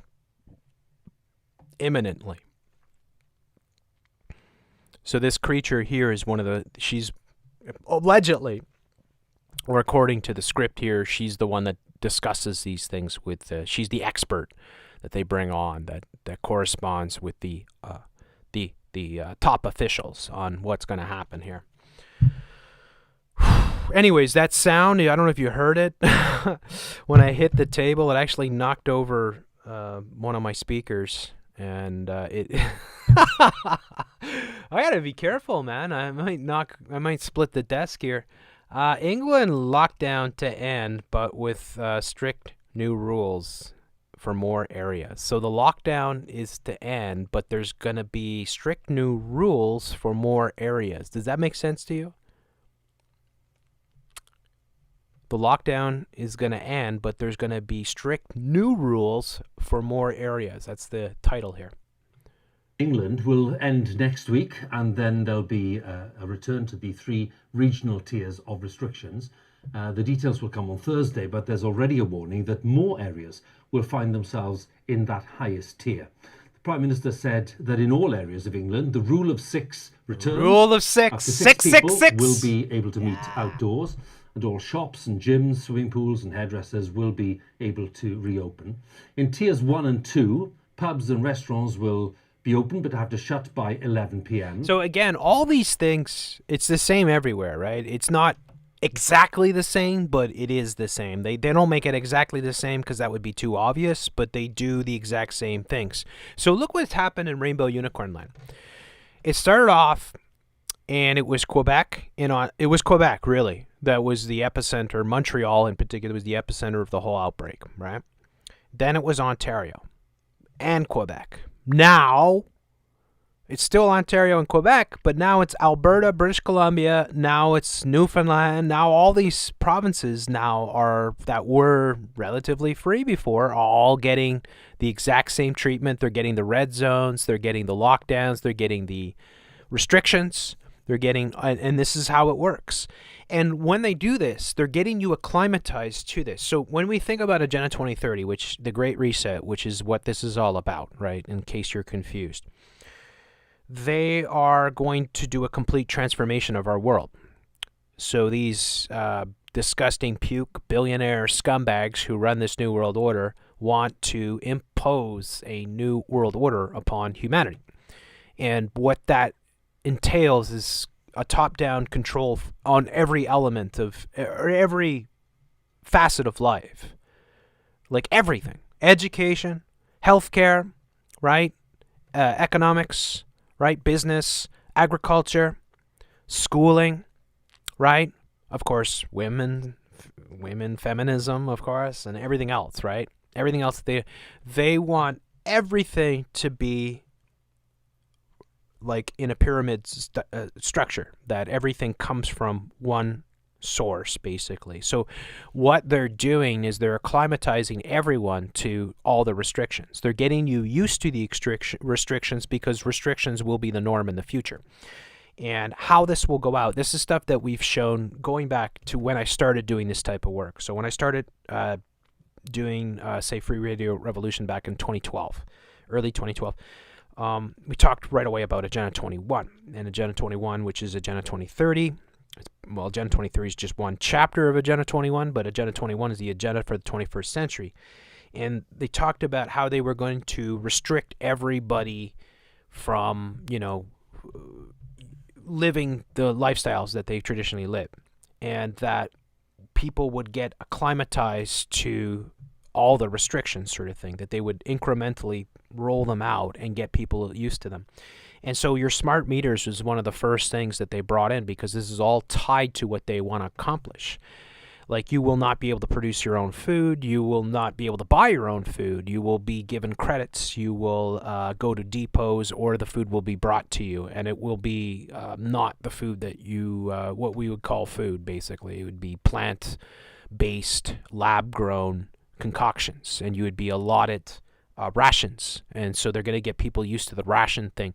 And we have this playing out in the United States. I know Grace has been posting on it, and many others, that they're doing this here too, the exact same thing, and they've already done it many times. So, like, for instance, you go to the grocery store and you'll see you're only allowed one of these per family or something like that. That's all getting you acclimatized to the great new normal, right? They want to take away your power as an individual. They're crushing free enterprise capitalism, and they are restructuring the world in a fascist, well, it is fascist. It's fascist and communist at the same time, because the two extremes meet at the same place. You go far enough on the circle, you're right back where you started. So the extreme fascism, and fascism is a merge between corporations and state. Well, it's the same with socialism. It's the exact same thing. It's a complete control system. There's really no difference between fascism and socialism. I mean, that's the game that they play with the left-right, like where the left people will call everyone fascist, right? And Hitler and all that, the Antifa and whatnot. And then the right people, the people with the red pom-poms, will call everybody, socialist and communist and stuff like that. But really it's the same thing, because what they want to make is a complete totalitarian sort of one world control of every element of society. So this is where they're bringing it. So all these things are getting you, none of it accomplishes anything other than dismantling the old system. Like, it's not saving people in any way, shape, or form. In fact, it's probably killing a lot of people, because a lot of people are becoming miserable because they're not able to be free anymore. And again, you could say, oh yeah, but you weren't really free before, or whatever. Well, you're going to be a lot less free as we move forward. So freedom, they're redefining all these things are being redefined. So freedom, for instance, being redefined to fit their narratives, right? That, freedom would be, for example, to be able to go somewhere where there isn't white supremacy. That's what they would condition the people into, right? That you're more free because we have, eliminated the toxic white sort of privilege. So that's what they'll convince the sheeple into what freedom is, right? And things like that. But there will be no freedom. If they get their way, everything that we do will be monitored. And that's why the smart meters and the smart refrigerators and the smart toasters and the smart this and smartphones and everything is all designed to communicate with each other. Because it's all about, we're going to take control of every element of society. So we want to be able to watch and monitor everybody. Of course, cash is one of the most important things. They're going to eliminate cash completely. We already see that. This is the perfect way for them to do it, is to have a scamdemic going and make people paranoid about physical contact, germs on notes and stuff like that, so they can get rid of banknotes. And then they can make it, they can't do it instantly where they ban cash, or they already have in many places, but they can't do it right across the board. So what they do is they give some sort of amnesty, or they, certain businesses start saying, we're only going to accept credit cards, or we're only going to accept non-physical payments with these things, right? And this is all transitioning into, I know I'm preaching to the choir, or a lot of people that are listening to this know this, but just in case there are people that don't understand where it's all going, this is where it's all going. They have this grand vision of world dominance and complete control over humanity forevermore sort of thing. And this is all happening very rapidly. So yeah, these restrictions are all just part of your training. It's like training a dog or something, right? They'll try to give you some reward. So one of the ways that they're doing this too is, as you'll see, is that they'll give you the stats, and they'll show you the stats on television. They'll say spooky stats, and they'll bring on their Sharkawees and people like that, right, to shill it, say I had 3 patients die last night and stuff like that, so that people believe it, because people are dumb. They watch their television, right? But they use the stats, and then they use the accordion effect, and I talk about this all the time, where they ease and they squeeze. So you're going to have this ease and squeeze, but ultimately it's a squeeze. It's not even a slow squeeze. It's a relatively quick squeeze. But because they ease every now and again, people think, okay, if we just comply. Because if they just squeezed all the time, then people would revolt. People would freak out, and people would say, well, this is totalitarianism. So they have to ease and squeeze so that you don't resist, so that they give you just enough. It's just like the rations, the doles that the governments are giving out, the CERB and stuff, like here in Rainbow Unicorn Land, the checks coming from the government. It's just enough.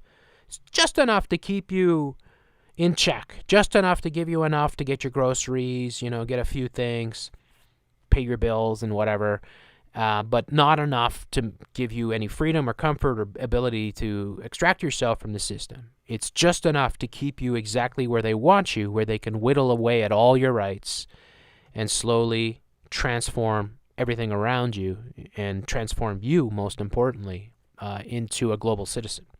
So this is the whole massive thing that's going on. So the ease and squeeze is what they're doing, and that's why it's hilarious when you see this. England locked down to end, but with strict new rules for more areas. It's like, well, they're saying the lockdown will end, but then there's more areas now that are going into a lockdown, and there's stricter rules that are being brought in.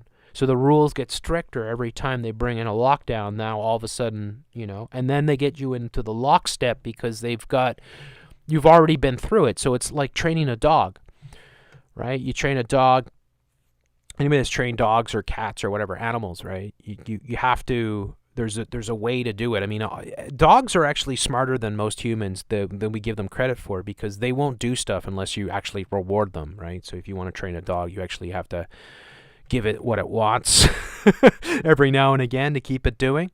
But with humans, it's unfortunately, humans are even stupider, and humans just watch their television and their program, because like a dog couldn't watch television and be scared of whatever the newscaster is saying, but the people can, and they know how to do it. And we're showing you all the time the mental manipulations of these newscasters and the types of, and it's just like that Sharkaway guy coming on claiming that he lost 3 patients last night. I mean, how could you lie about stuff like that? If he is lying, that is just pure evil to come on and say something like that. Because what if that guy is lying?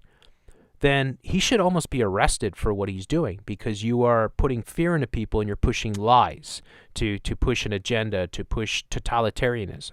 You're trying to revoke people's abilities to live their lives and earn their incomes and have freedom, because that's it, eh? Freedom really is the opposite of government. Government is like, if you're going to look at freedom and you say, what's the antithesis of freedom? Well, the antithesis of freedom is government. So a freedom pass is so ironic that the government would give you a freedom pass, right? And try to convince you, oh, you've been a good proletarian. Here's your freedom pass. You're allowed to go down this street and that street, and you can go shopping here and you can go there. And between 4 and 6 o'clock, you're allowed to go to this park or that place. That's how it's going to go. Absolutely. This is how they're going to roll it out.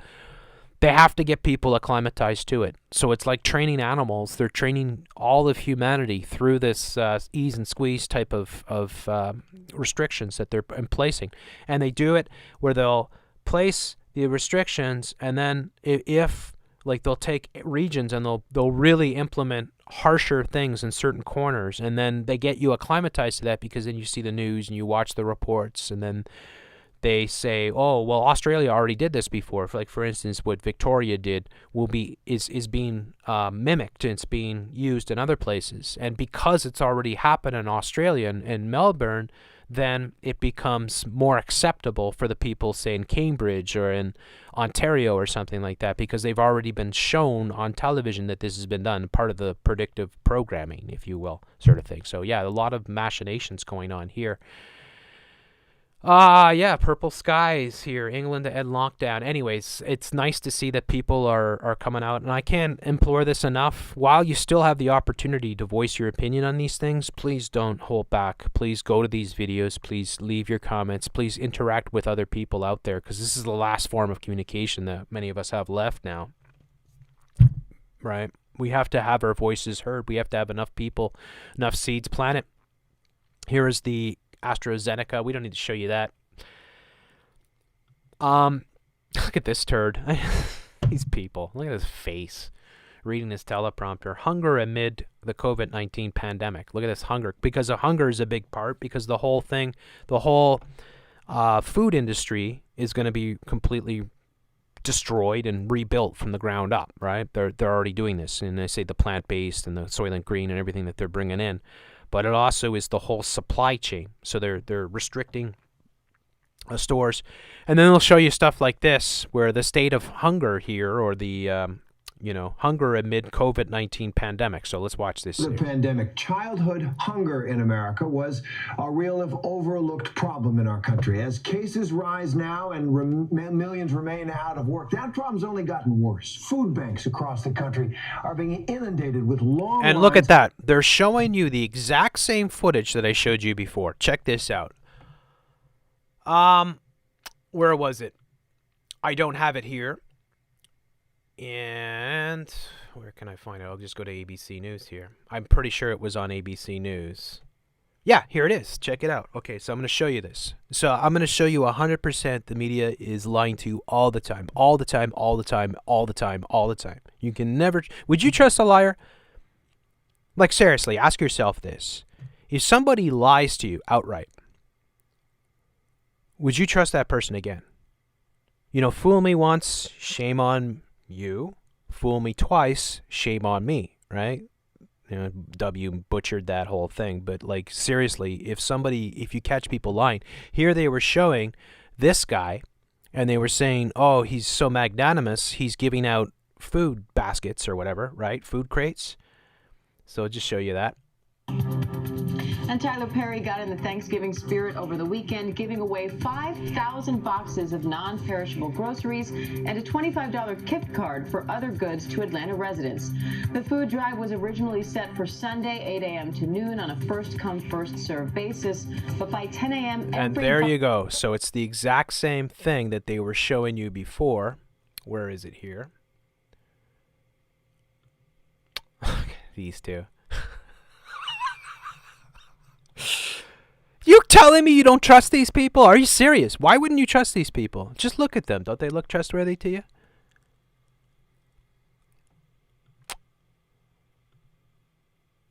Where were we? Right there. You can even see the same sign. There's the same sign. The exact same sign. So go back there. There it is. That's the original video. And then hunger, and it's the exact same sign. In fact, that's probably the same car. So they're showing the exact same sort of thing here, and they're claiming that this is actually something else. Food banks across the country are being inundated with long lines of people needing food, Americans, as so many families struggle to get by. At the same time, Congress has made zero progress on another relief package. Kira Phillips has a closer look through the eyes of some of the families who need that help most. This is no ordinary walk to school, because you won't see Shauna Gray's 3 children, or how she usually gets them dressed, packs their backpacks, and packs their lunch. Because in this pandemic, there is no school, and there is no lunch, unless she makes this walk. Did they instruct her to look all despondent and depressed while she's walking? Look at the script that they've got going here. They're showing this. They've got multiple camera angles. Like, if you're not thinking when you're watching a news piece, you should never watch anything. If you're not thinking, like, why is there multiple angles? What's going on here? Well, it's totally scripted. That's what it is. This is probably an actor. Probably. Yeah, probably. Not saying that there aren't people that are struggling. I don't think... I think it's difficult to starve to death in the United States or Canada. I mean, considering all the food banks and soup houses or kitchens and everything else that's available, I don't think you're going to starve to death, but they're going to push this narrative here. So they show her walking down the street. Or how she usually gets them dressed, packs their backpacks, and packs their lunch. Because in this pandemic, there is no school. What is she dragging to? Like, what's the purpose of that? Like, I don't know if that's supposed to be a bag or a purse or something, but it's on wheels and she's dragging it. And it's like, it's so small. It's like, why bother?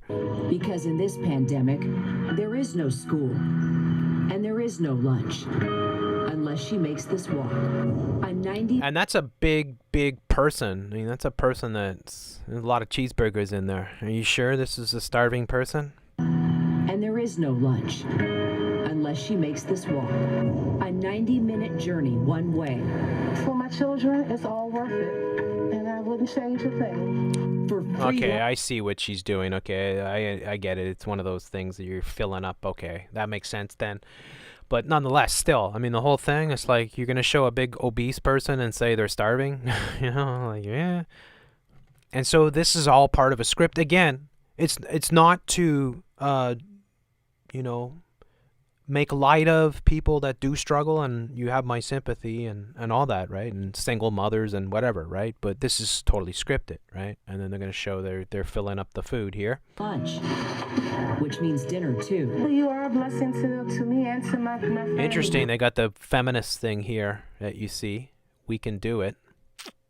Right there. And then they got the what would be Black History Month, probably. It says month here. So just all part of your black people need to understand this. Who runs your media, right? Who do you think comes up with all these Black history stuff and everything else that they push? People not allowed to talk about. It's a time Shauna never imagined would get this bad. Sometimes embarrassing, but it's what you have to go through. Is there a night that you and your husband go without food just to make sure the kids have food? Most of the time. Yeah, most of the time this large obese person goes through without having meals just to make sure. I mean, it's unbelievable. Are you freaking kidding me? I mean, come on. Seriously? Seriously. Just shut the F up. You're full of crap. Full of crap! My family. It's a time Shauna never imagined would get this bad. It's just awful scripting, folks. This is insulting. It's so scripted. It's so terrible. Oh, let's show her going down the hill with her cart of food, right? Unbelievable.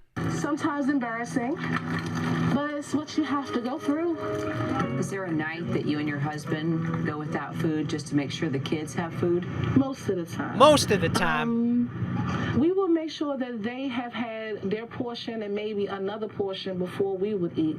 And Yeah, I mean, liars should go to hell. I'm sorry. You people, I'm so sick of everyone on the media. I hate everybody in the media. Everybody on the media I hate. I hate every frickin' person that works for media. I hate you all equally. Well, probably some more than others, but people are so full of crap. And it's insulting because there are people that do struggle, but they will hire much quicker to hire somebody that's an actor to play out the role, sort of thing. And the whole thing is to set up the narrative. What's the narrative? Well, we need food distribution. We need to take from the haves and give to the have-nots. We need to have a global sort of system, a top-down system in which food is rationed out to those who need it. This is the whole narrative. It's all Agenda 2030, folks. me and Dad have kind of gotten to the point of now that we only eat maybe once a day. All right. You only eat once a day, and yet you're obese. It's so utterly insulting. It's so utterly stupid.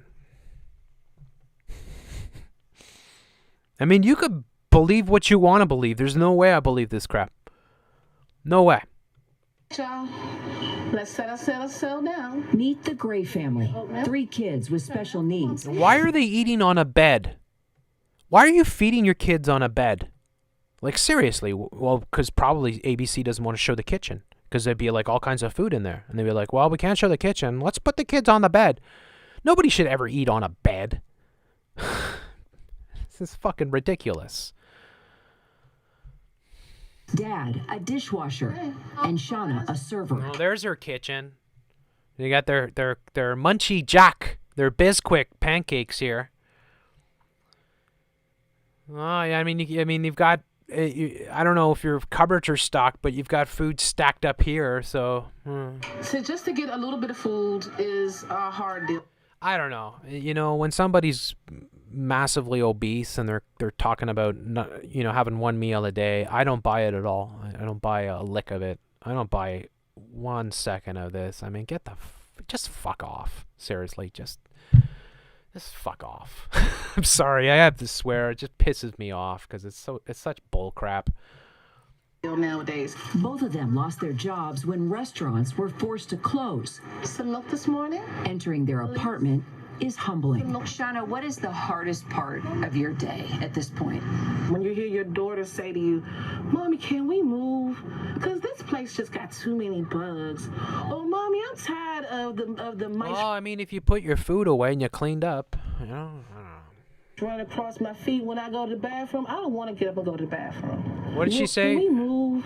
Because this place just got too many bugs. Oh, Mommy, I'm tired of the mice running across my feet when I go to the bathroom. So she's tired of the mice running across her feet when she goes to the bathroom. Mommy, I'm tired of the feet running across the mice running across my feet. Oh man, what a script. Seriously. And if you've got mice and bugs everywhere, well then clean up, for fuck's sakes. All right? Just stop living in a pigsty.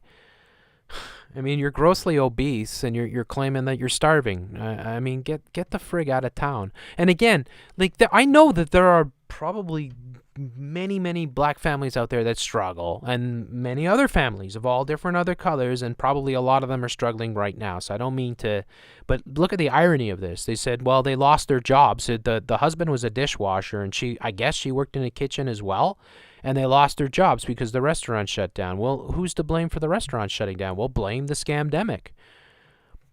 blame the United Nations, blame the Great Reset. So even if this was totally legit, the problem is actually created by the beast itself. The beast creates the problem, and then the beast says, look at this horrible problem that we have. Of course, it's Hegelian dialectic 101. The Hegelian dialectic, if you don't know, is anti-Semitic. I want to get up and go to the bathroom. Worried, anxious, but thankful, because they are one in every 6 families getting food from a food bank. Hispanic and black families hit the hardest. Let me ask you guys. Hispanic and black families hit the hardest, of course, because it's the narrative. This. What are your favorite foods that you get from school? Cupcake fruits. Apples. We got cheese stick and some bologna, hot dogs. That sounds delicious.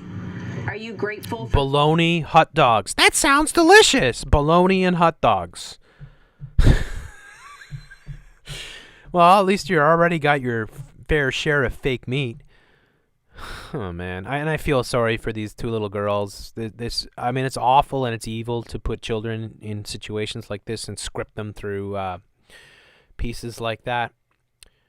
And then what do they got here? Let's just see, because they're going to show you the shortages, right? So they're showing you here. Full hearts. Fueled by an unprecedented pandemic pace of pantry production. This is the Capital Area Food Bank, and this is what's happening 7 days a week, 18 hours a day. Rada, here we are in our nation's capital. Give it to me straight. Every day, how many kids are going hungry? It's unbelievable when you think about it. This is a giant scamdemic. This is the Great Reset. It's Agenda 2030. It's what it is. They plotted this whole effing thing out. And then they're using the media to say, look at all these horrible problems that have been caused, you know? Oh, you know, it's like, no, you created the problems, you scumbags. This is all because of you. But yeah, oh man. We have over 200,000 kids who are going hungry every day, and that's a 60% increase just in these last few months of the pandemic. So you're getting... Is that true? I mean, I'm not... Right? Is that true? And then why are they going hungry? And how do you know? How do you know there's 200,000? Where did you get that number from? Like, seriously, like, how do you know they're going hungry? Did you talk to 200,000 kids? I mean, like, where does that number come from? I'm not saying that people aren't struggling. Of course people are struggling. I'm not saying that people, food banks aren't working overtime because there's so many people that are laid off, right? I'm not here to take a dump on the poor. But I mean, like, seriously, like, how do you know these things, right? And again, it sets the whole narrative in place because the narrative is, well, we need to be able to take control of all food distribution. This is what they're going to do. Trust me on this. It's already happened and it's accelerating, which is like, well, we just simply can't afford to have this happening, so we're just going to have to ration food out to people, and that's how it's going to go, right? That's what they're setting up for. The whole narrative where they're going to say, well, children are starving, so therefore you're not allowed to buy steak anymore. Children are starving, so therefore, we're only going to give you 1 carton of cockroach milk or whatever, right? Because, like, that's what you'll be allotted. This is all part of the pandemic, scamdemic. Families calling in that never expected to ever be in this position. Never, ever. Because they had paychecks. They had jobs. Well, there you go. Wonderful. They had paychecks. They had jobs until these scumbags came, until Bill Gates and co came in, right? Oh, God, I hate the media so much. It's so awful. Pandemic is pushing child hunger to the brink. The Capital Area Food Bank has gone from serving 30 million meals to 50 million. So you've purchased 5 to 7 times more food in this time. And you see, again, like, what's the cause of this? Well, the government with the big corporations and the media have locked everybody out from their work. I mean, you just think about that. These people created the whole problem, and then they're telling you, look at this horrible problem that we have. It's like, you scumbags made this! They're going to come in and tell you, but this is, of course, because it's all for the Hegelian dialectic. It's all here to set up the narrative that, oh, we just can't simply allow this, so we're just going to have to take extreme actions. I'm sorry, this is how it is. It's, you know, you're not going to, you know, sorry, you can't eat this anymore. Or we're going to have to ration out all the food. And they're incrementally doing this in the shopping malls and the in the grocery stores and stuff. They're starting with certain items, and they're you know, depleting the resources, or they're stockpiling it in warehouses and then saying there's a shortage, or they're creating the shortage by shutting down the supply lines, which is what we saw a lot of earlier this year when the whole thing started off. And they were spoiling, and they were destroying millions of cattle, and they were destroying, you know, millions of tons of onions and potatoes and whatnot, right? Saying, oh, well, the distribution has been shut down because of the pandemic, so therefore... So they're creating the shortages, and they're incrementally getting people used to it, and then they're creating the need for the whole thing. So what happens in the future is, you see with the Plandopolis and the New World Order, Klaus Schwab, frightening future, which they have, is where all the food comes from the United Nations. All of it comes from your World Food Council or whatever, right, that they're going to set up, that CNN talked about it months ago, where I covered it, where they were saying it's time to get rid of grocery stores, that we need to get rid of grocery stores. They're killing the entire restaurant industry, the bar and restaurant, the cafes, all that's being pretty much wiped out. Of course, Starbucks and the big ones will survive, McDonald's and whatnot, because that's the frankenfood that they want you and your kids to be eating. But all the mom and pop stuff will be wiped out, and then the whole food supply chain is shut down, or they make it seem so that they have to take extreme actions. And they'll say, well, they'll say, and again, they show you something like this. It's like you're showing an obese black woman who, you know, is claiming that she's only having one meal a day, and it's like, there's no way you're only having one meal a day. You're only having one meal a day, you'd be like 110 pounds, and we'd see it on your face, kind of thing, right? It's just total manipulation. There are the shortages, though, because they're creating them. So it's just, wow, look at this. That's right, from canned tuna to peanut butter to rice to cereal in the dry area, and produce. 40% of everything that we provide to our neighbors in need is produce. Onions, cabbages, potatoes, turnips, carrots, fresh, healthy, nutritious food. Food that right now is an eternal blessing. We thank you for this day, Lord God, that you have made. Every day, lines around the corner at every local food bank in the nation's capital. Getting everybody used to it. This is what they're doing. They're doing this at the malls too, where they're making you stand outside and making you wait in a queue to get in. It's all part of this whole destruction. They're transforming our world. Every element of it is being transformed. So this is they would show you this stuff in third world countries for years. Now it's here. Now they're doing it here, and they're going, you know, full on with it, sort of thing. In Jesus' name, amen. Rain or shine. I'm a single parent. Just trying to provide for my family right now. I'm not working. The number of hungry Americans tripling in just 1 year. Our thanks to Cure. And is it hungry Americans, or is it Americans that have no choice? Like, I mean, they're hungry, right? But, you know, you look at some people and they're hungry and they're massively obese. And it's like, well, they're always hungry, right? But is it hungry Americans who now have been deprived of being able to provide for themselves and their families, right? It's and so they set up the perfect system now, because they're getting people acclimatized to it. And then next thing you know, well, you know what? A lot of these people too, we're going to say a lot of these people would rather not work. A lot of these people would rather just sit at home and rather have the government provide food. So in many ways, because like that's the thing about capitalism, is that, you know, you reward it for hard work, and there's an incentive to work hard because you get more, right? You get more money, you get more freedom, you get more ability to do things and enjoy life. You get the good things, the finer things in life, because you have to work for them. I mean, ideally, right? Unless you're like most of the scumbags of the New World Order who were born with the silver spoon up the twat sort of thing. Most of us have to work our asses off just to make it, and then we're rewarded by working harder and, you know, being entrepreneurs, or, you know, being clever, being, you know, getting up early, bird the word, all these different things, right? But they're killing that, and they're depressing people. And then so many of these people are out of work, and then they're going to be out of work for how long? Like, how many of these people have been out of work now for 6-8 months? Like, pretty soon it'll stretch into years, and then it'll be indefinitely, right? And this is, you get people used to this, because then people will become lazy. If they don't have the incentive to go out and work and there's no jobs for them, then they'll feel, well, what's the point? You know, I'm just going to take it easy sort of thing and sit back and watch television. And that's exactly what they want you to do. The government will provide for you. Then the government becomes your provider. The breadwinner for the family is the government. And again, I would never, like, anybody that's in that situation would have my sympathy, right? But some people are just lazy. Some people, you know, are unfortunately, you know, this is the situation that they want, or that they'll, unfortunately for a lot of these people, it's the worst sort of outcome, because instead of, you know, working hard to provide for their family, they'll take the easy cop-out and rely on the sort of rations that are being given out by the government sort of thing. So anyway, so yeah, what else we got here? I don't think there's anything else. What do we got? Another shill here. CEO of Cleveland Food Bank here. What's her name? Goldstein. Kristen, I saw you tearing up while we were listening to that account from the Gray family. What do you feel, given your experience, when you see a story like this?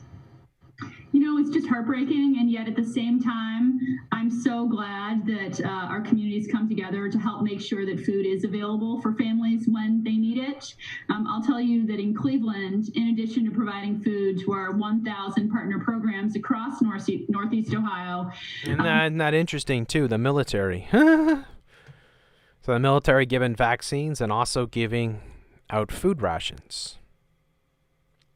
This is a transformation, folks. This is the big, great reset that they're doing. This is very bad for all of us, because it breaks down all of our freedom. Like, that's the way I see it. Like, seriously, folks, government is the opposite of freedom. The more freedom you have is the more independence you have from government. The less freedom you have is the more dependency you are on the government. We are moving into a realm where the government controls every element of everything that we do and watches everything that we do. So the government is going to be the breadwinner. The government's going to provide everything. The government's going to provide your health care, your vaccines, your food, your security, your whatever credits, you know, like everything. The government's going to control every element of society. And they're going to say, oh, it's because we want to keep you morally safer, of course. So it's all heading in that direction. Then we got this one here. Swamped by COVID-19 cases, Alberta forced to suspend contact tracing. I'm not going to go through that. Oh yeah, Cuomo, my word. He won an Emmy, by the way. If you didn't catch that, I talked about it last Friday. Who do they give Emmys to? Isn't Emmys, don't you give that to TV performers, drama people, people on soap operas and stuff like that? Don't they get Emmys? Well, he got an Emmy for his performance in this scamdemic, this scumbag. And his brother, of course, is the guy that works for CNN. You know, Fredo? You ever see him? Just make sure, hey, Fredo, just, if you ever see him, you can say, hey, Jeff C says hello, Fredo. I don't know. Just remember to say Fredo if you see him, because that's what you should call him at all times. But yeah, Cuomo here. What a theater this stuff is. And what is he saying? Cuomo slams sheriffs and citizens for COVID-19 irresponsibility. You have this is an emotional time, political time. Everybody has their own strongly held opinion, right? You have a strongly held opinion that says COVID is all an overreaction, it's a hoax, I'm not wearing a mask, I'm not following these rules. You have sheriffs upstate who have said, I'm not going to enforce the law. Now, that is not the law, you scumbag from hell. That is not the law. That's your rules. They are, in fact, probably enforcing the law as they see it written. But this is your rules. This scumbag even came out and said this, and I showed this in a video. Unfortunately, it's not up anymore because I had to take all my stuff down because of all the purges that are going on. But he said earlier this year, he said, well, the whole thing is voluntary. Like all the rules, the masking and the social distancing and not going to work and shutting down the business, he said, it's all voluntary. He said if everybody went out and didn't obey, then it would all end tomorrow, sort of thing, right? Or it would end today. It would be over with right away. He admitted that it's all voluntary. And now he's calling them out, saying that they won't enforce the law. And it's like, since when is this stuff legislation? Of course, you have to be careful because governments are scripting up lots of legislation here in Rainbow Unicorn Land. That's something I got to be more on top of, is they're passing lots of COVID legislation. Of course, the UK has done the same thing. They passed their COVID legislation bill, right, which enables the government to have these extraordinary powers in this time of crises. Who have said, I'm not going to enforce the law. Now, how a law enforcement officer says, I choose not to enforce that law, I believe that law enforcement officer violates his or her constitutional duty. I don't consider them a law enforcement officer because you don't have the right to pick laws that you think you will enforce, and you don't enforce laws that you don't agree with, right? That's not a law enforcement officer.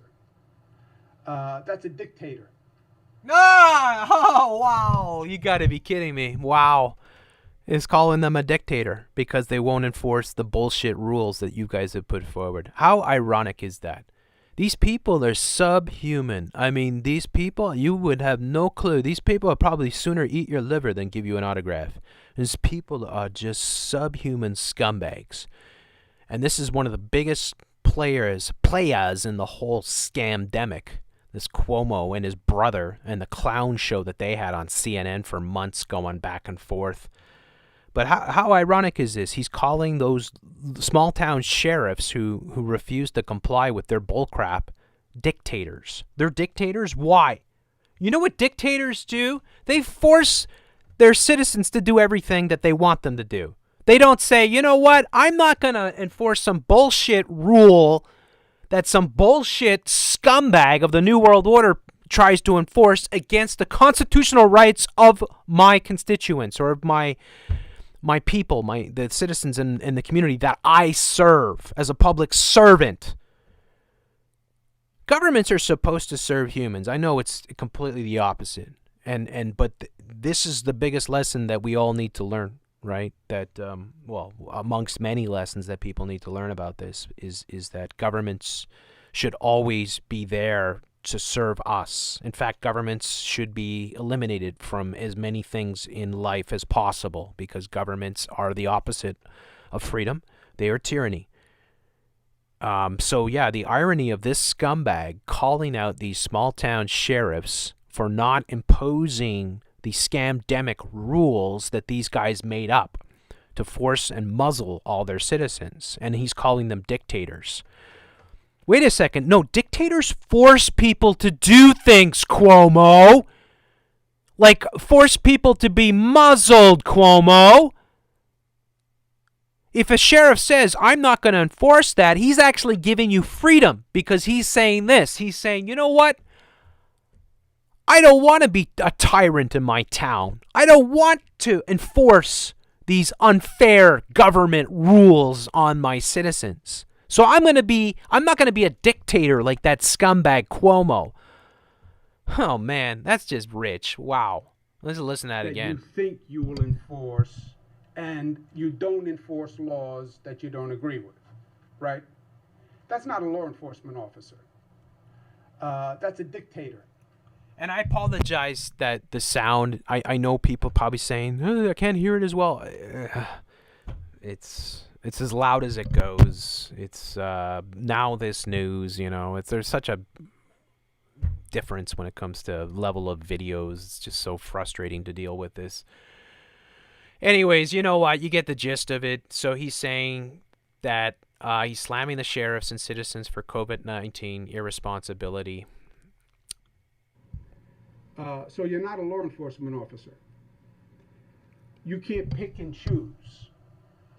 And if that's the way you run your law enforcement agency, I don't consider it a law enforcement agency. So God bless you. But don't ask me for help. And I think it's a dangerous precedent. Police officer says, well, I don't think cocaine should be illegal, so I'm not going to enforce the cocaine laws. It's not up to you. You don't. Yeah, but see, he's a complete liar, and he's doing a straw man here. He's saying, I don't think cocaine should be illegal. No. You see, there's a difference between legislation, state legislation, municipal legislation, right, and rules. So you're trying to be deceptive here and convince people that these sheriffs aren't imposing the law when they absolutely actually are. And shout out to these sheriffs. Good for these sheriffs to stand up to this crap. We just need a lot more of these people. Like, there's no question that we need a lot more of these people just to stand up and say, no, we're not going to take it. See, if everybody stood up and said no, none of this would be happening. We said no to these scumbags. And then we arrested them all. And we dealt with them. Oh, boy. Anyways, I'm going to get so angry just watching this scumbag. Oh, yeah, he's your transgender governor here, Governor Wolf. Oh, yeah, sure. Yeah, we can trust in Governor Wolf. Oh, man. 2020. Governor Wolf press conference here. Pennsylvania. Wow. I mean, what's wrong with what's in the water in Pennsylvania? Seriously, look at the clown world that you're in. Look at how insane this is. Nicole's family knows this firsthand, and Nicole wanted to share her family's story with you. Nicole? Hi, good afternoon. Thank you, Governor Wolf and Dr. Levine, for this opportunity to share my father-in-law, Jack Farraguna's story. I'm speaking today on behalf of his family, including his widow, Derry, his daughter, Leslie, and his son, my husband, John. This is Jack, and he is more than a COVID statistic.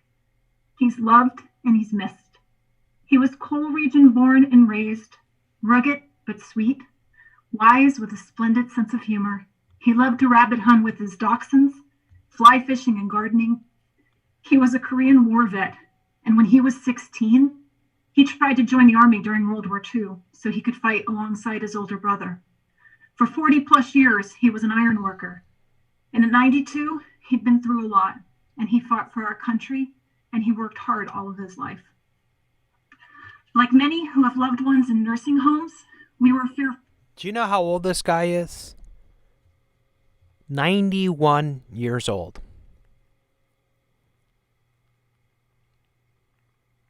91 years old. Now, whether he's dead or not, on a beach in Tel Aviv or on the dark side of the moon, I don't give a flying F-U-C-K. You live to 91, you are not a tragedy in any way, shape, or form. You are a very, very fortunate human being who has far outlived the average lifespan. And look at the script that this woman is reading out here, trying to convince you that you need to give up all your rights. That's exactly what it's all for, folks. It's trying to convince you, you know what? You're a dumb, stupid, drooling fucktard. You're a dumb idiot. You watch ABC News. You watch CNN, right? You watch all this crap all the time. You're an idiot. Listen to this story. Let's spook the hell out of you. Let's make you cry, or try to make you cry, and let's convince you that you need to give up all your rights, is what they're doing. From the beginning. These are some of the most vulnerable people who are counting on the rest of us to keep them safe. In June, our fears became reality. And I'll say this too, if you believe this scamdemic, all right, let's say hypothetically you believe this scamdemic, and you're going to try to come on and you know, get angry because people aren't complying with the rules. You got an elderly person that is that is what you consider vulnerable, then you isolate that person and shut the F up. Since when do we quarantine the healthy? Since when does it make sense that we all have to be muzzled all the time?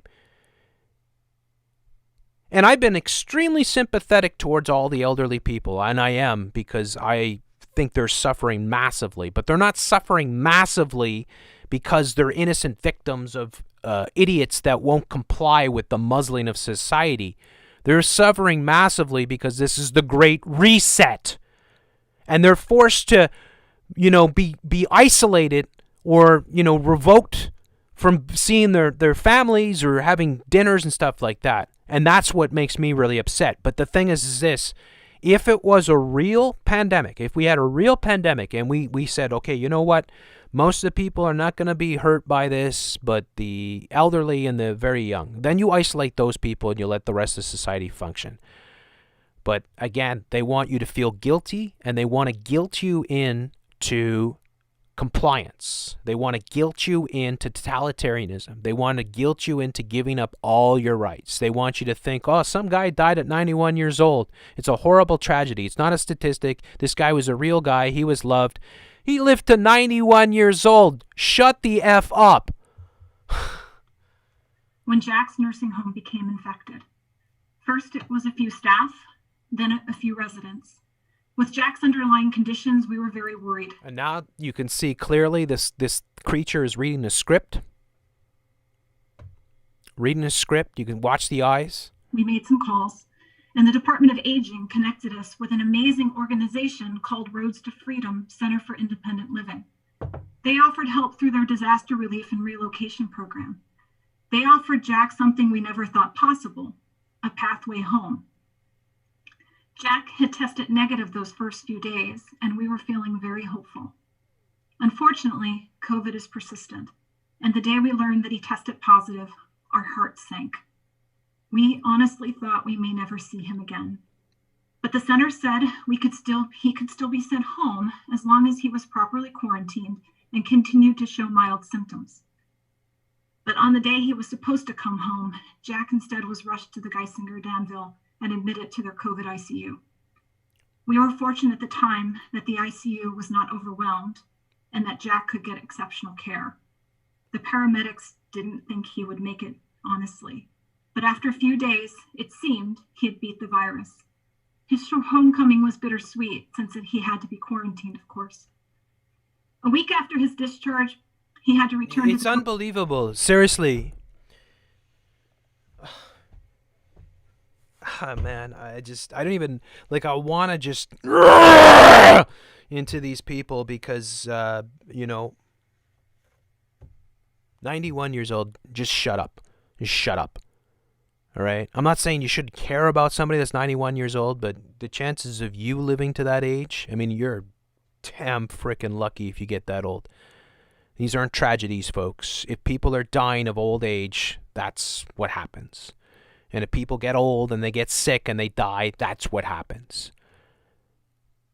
If anything, and the way that they try to flip this, like, oh, it's some horrible tragedy, get the fucking... Ugh! Oh, I can't stand these people. All right, let's move on. I'm just going to get angry here. Screw this one here. Oh, gosh. What do we got?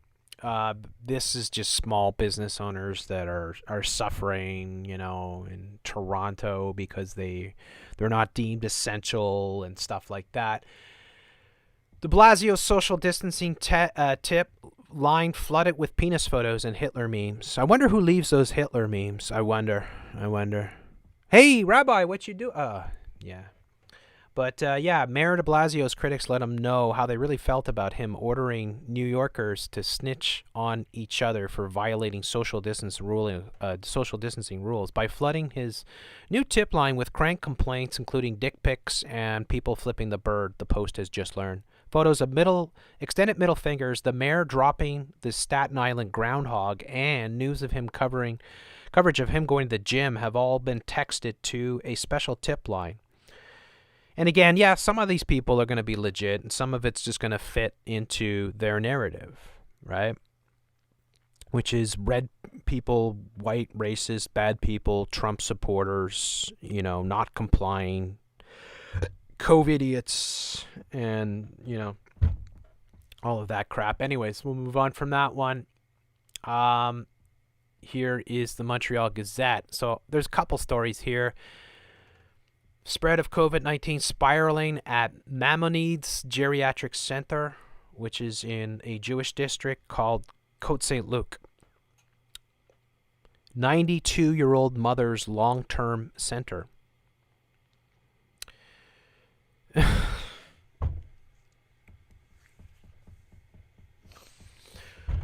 As he has every day since mid-May, Morris Azuz has made his way to his 92-year-old mother's long-term care center in Côte Saint-Luc on Monday. Wearing protective gown, gloves, mask, face shield, he helped out. Yeah, 92-year-old. There you go. It's just a tragedy, of course, right? All right, you get the picture. And then you got this Bill Brownstein of the Montreal Gazette. Bill Brownstein. Give us a break from selfish anti-mask protests, not breakdance. Not a breakdance. Listen to this. Today we have the comforts of our new world amid a pandemic, but we complain because we need to wear a mask. Just never forget who writes these articles. And here you go.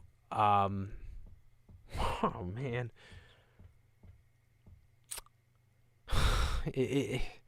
What are you going to say? Of course they're going to tell you. They're going to tell you that you're terrible people because you like freedom.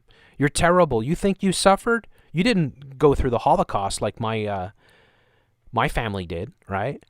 You think you think that being muzzled all day long is some horrible thing that the government's doing to you, depriving you of freedom and breath and all these things.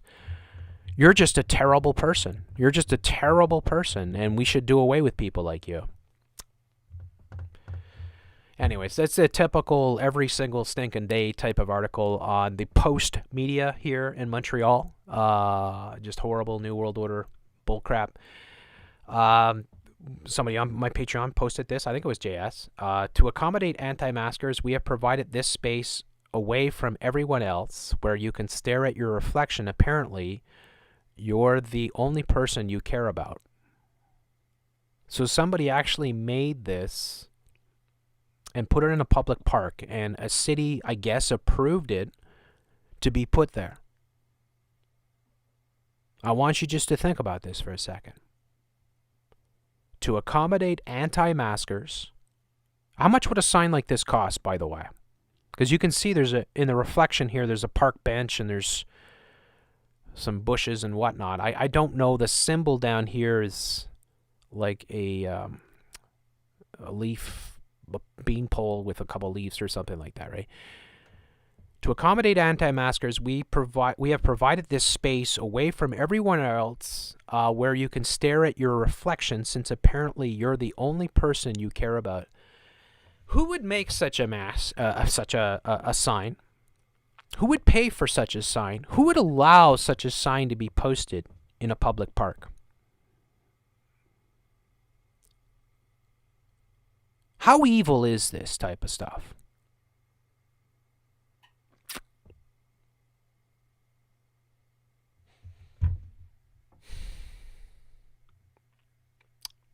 Anti-Semitism rising in anti-vaxxer movement, UK study finds. I wonder who's posting all the quote-unquote anti-Semitism stuff. I wonder who they are. I wonder if they're really anti-Semites. I wonder if the people that post in these things are really what they claim they are. I wonder if it's really anti-Semitism. And what is anti-Semitism anyway? Semitic languages or Arabic sort of Middle Eastern languages. So do these people speak those languages? And what is anti-Semitism? Right? So again, to anti-Semitism, if you didn't hear this, where do I have it here? I'll show you this. Check this out. Grace had posted this. Check this out. Secretary of State. So the Secretary of State on November the 19th, so a few days ago, posted this. Anti-Zionism is anti-Semitism. The U.S. is committed to countering the global BDS campaign as a manifestation of anti-Semitism. And all I always say is this, okay? Like, I don't have anything against Jewish people. If they're not conspiring to create some new world order, I have no problem with them and wish them well, of course, right? But I'll tell you this. the anti-white propaganda that I see everywhere, every single stinking day, and is being rammed down our throats, if you were to flip that, even for 1 second, if you were to take one example of the daily anti-white garbage that is posted all over the media, and you were to put Jews instead of white people, oh my gosh, could you just imagine? So the Secretary of State, or the Department of the State here, is posting this. Anti-Zionism is anti-Semitism, committed to countering the global BDS campaign of manifestation of anti-Semitism. Who runs your country? So yeah, it's not surprising that you see these types of articles. Anti-Semitism is experiencing a resurgence among ever-growing number of anti-vaccination advocates, prompting calls for the British government to act. From the study is titled From Anti-Vaxxers to Anti-Semitism, Conspiracy Theory in the COVID-19 Pandemic, was prepared by Lord John Mann, independent advisor on anti-Semitism, and molecular cell biology expert Dr. Lewis Atherton. Look at this. You get this mask thing popping up right here. Sonivia. The mask provides unparalleled protection. New Israeli mask. Comfortable and kills COVID-19. So it details that nationwide lockdowns due to coronavirus pandemic have led to a climate of anxiety among the general public, creating ideal environment for conspiracy theories about corona. It's weird, though. One thing that's weird, I just want to put this out here. It's like 90% of people that are brought in by the media are of a certain tribe to push the scamdemic. It's just weird. What are you going to say? Oh, nah, there's nothing going on. Right? Like, right? What are you going to say? Because anything you say is anti-Semitism, right? But how comes you guys are allowed to post anti-white stuff every single day? I mean, look at my YouTube channel. Go here on my YouTube channel. And I know most of my videos are down. But I'll just put Jeff Censored here. And we go to my YouTube channel. And if we check this out, this video here, which was I mean, could you imagine this? So they ask all these black people, what exactly are white people superior at? And they say all these horrible racist things. They rip white people to shreds. They say all these awful things about white people, like just despicable, evil, awful things. And if you just change that and you said, what exactly are Jewish people superior at? Could you imagine that posting on a major YouTube channel and that channel still being up at this moment? So the hypocrisy is so utterly unbelievable. And this is every day. And I said, this is a channel called Cut with 10.1 million subscribers that's featured on trending on YouTube all the time. And they actually do this. So anybody that would make claims of anti-Semitism, you better look long and hard at how much anti-white garbage is being pushed out every day and has been for the past however long, decades going back. And if it was any other ethnic minority, it would be deemed racist, it would be flagged, it would be censored, it would be, these people would be ruined, their jobs, they'd probably be targeted, they'd be all over social media. But yet, it's okay to do this to white people. And white people are the majority of people in North America. What has happened? How is this possible? How is this possible? If white people did this to black people, people would be outraged. It would be inconceivable. So who has the privilege? If white people have privilege, then how comes there are no white groups? Why are there no white community centers? Why are there no black white town halls or white community groups or white medical centers or white schools or any of that? Why does none of that exist, first and foremost? And why are there no videos in which white people are claiming they're superior? Why is there no articles being published by the media all the time saying how superior white people are? And why are all these articles being made about how horrible white people are? Why are we always being inundated by this? Why? That's the big question everyone needs to ask. Why? And then you'd say, who controls your media? Well, that's anti-Semitic. That's anti-Semitic. You can't say that. Why are you saying, see, everything is Hegelian dialectic is anti-Semitic. The New World Order is anti-Semitic. Zionism, anti-Zionism is anti-Semitic. Wait a second, anti-Zionism? Do you even know what Zionism is? Why are you saying anti-Zionism is anti-Semitic? See, there are a lot of Jews that are anti-Zionist. There are a lot of Jews that are anti-Zionist.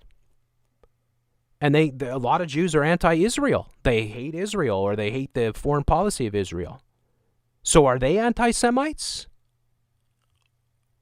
And they'll say, it's racism. Well, Jews aren't a race, so how can it be racism? Serious questions, folks. Anyways, so that's just what it is, right? I mean, what are you going to say? So now anti-vaxxers are anti-Semites, and they're tying the whole thing together, of course. And then they show you stuff like this, right? Anyways, we'll move on from that. What can you say? I mean, what are you going to say, right? Like, there's nothing you can't say because there's no freedom of speech. Coronavirus UK man wears only underwear to supermarket after clothes deemed non-essential. I love that.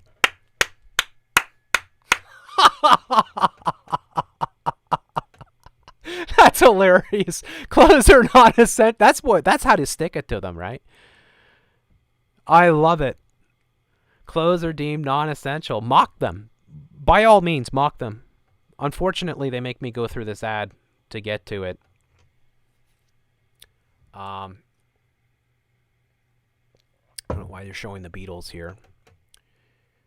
But let's see if we can see this guy here. We've got your record collection. There you go. We've got your mind control. There we go.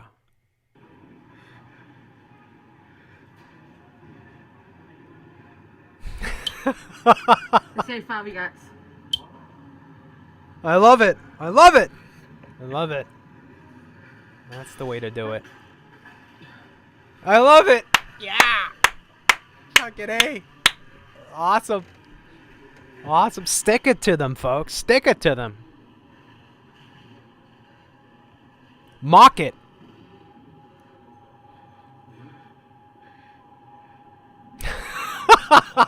Social distancing at all times, guys. Do not break lockdown rules. Social distancing.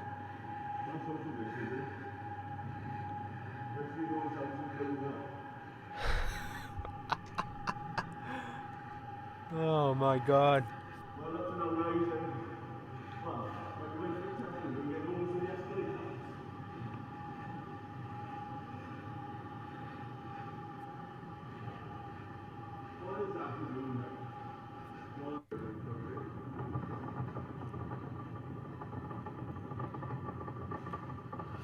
It's quite a ordeal to get into a frickin' shop here. It's clothes are not essential. Let's see. They're not essential. I'm not filming you. Clothes are not essential. Clothes are deemed now non-essential. Your store policy states clothes are not essential. So clothes are not essential for shopping. Clothes are not essential. Let him go buy some clothes. You don't mind.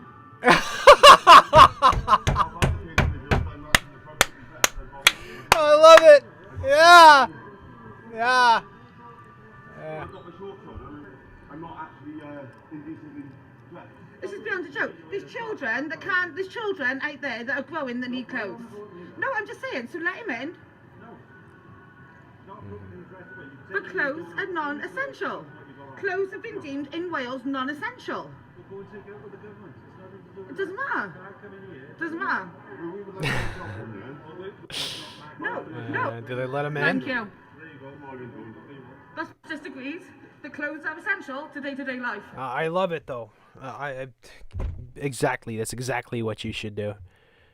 They tell you clothes are non-essential, and they ban you from being able to buy clothes. And they've done this in Canada. They've done it all over the place. We showed in the beginning, when way back, this is like February, March, when the whole scamdemic started, that they were Walmart was was closing off areas which they deemed non-essential. And one of the things that freaked me out, which I showed, was seeds. Like, they would not allow you to purchase seeds, but they would allow you to buy, Twinkies or whatever, right? Fast food or garbage or Frito-Lay, but you couldn't buy seeds. Like, just think about that. So they deemed clothes as non-essential, so they're not allowing people to buy clothes. And so these people make a statement by, okay, you're not going to allow us to go buy clothes, then I'll just go with my underwear, sort of thing. So, yeah. Great. I love it.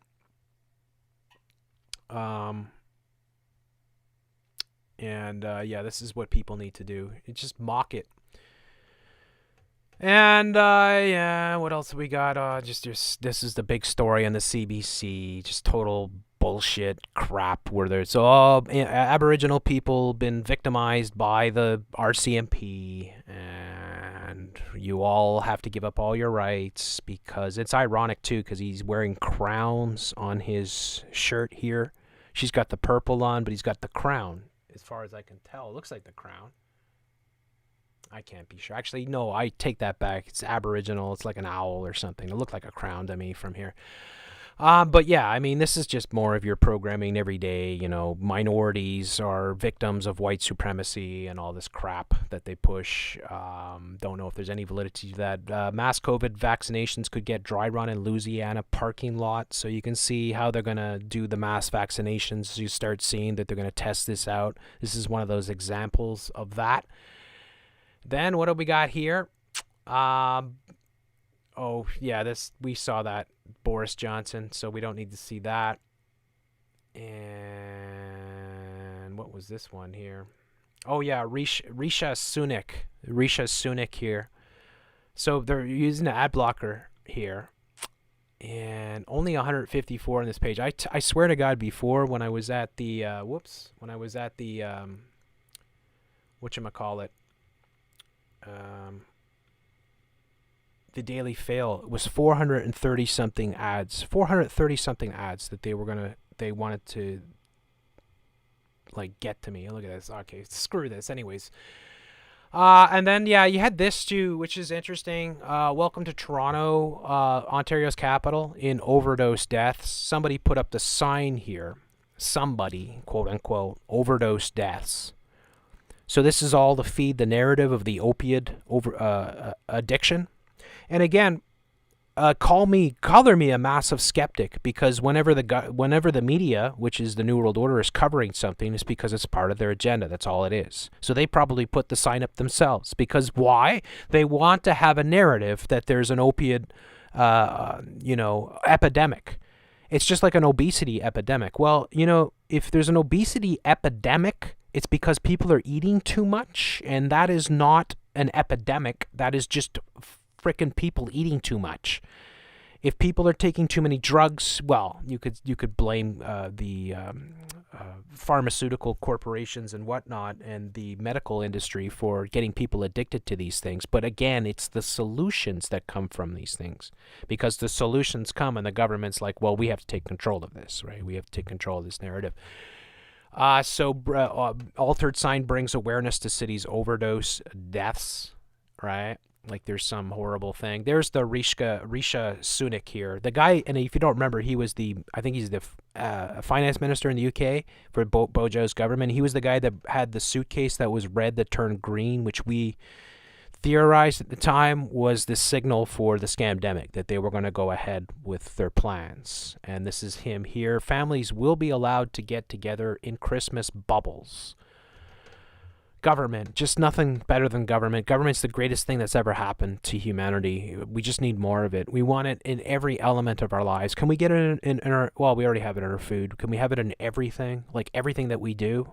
Can governments watch us in the shower and when we're taking a crap? Well, they will. They're going to watch everything that you do, because that's where it's going. So, yeah, this is just more, how magnanimous is the government? They're going to allow you to have, some gatherings, but you have to stay in your bubble.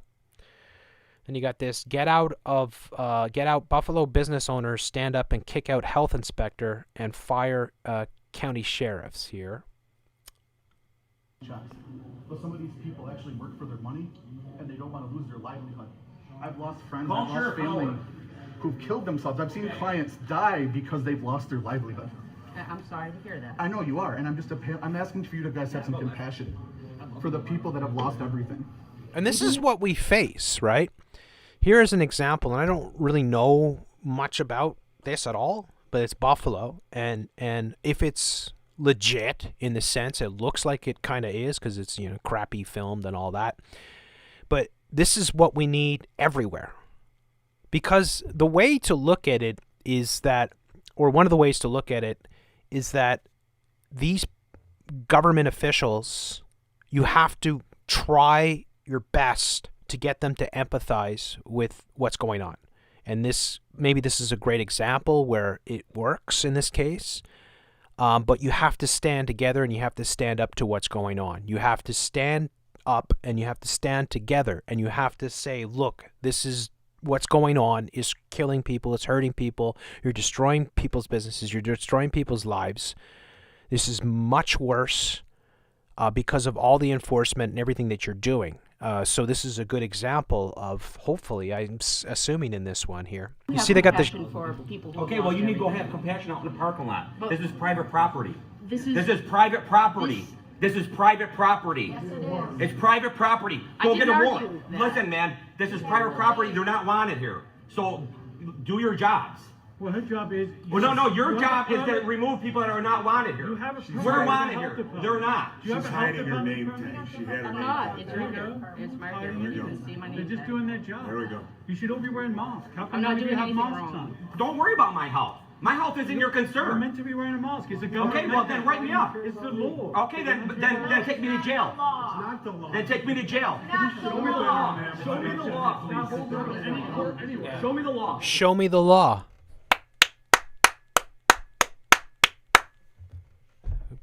Yeah, great stuff. Great stuff. Awesome.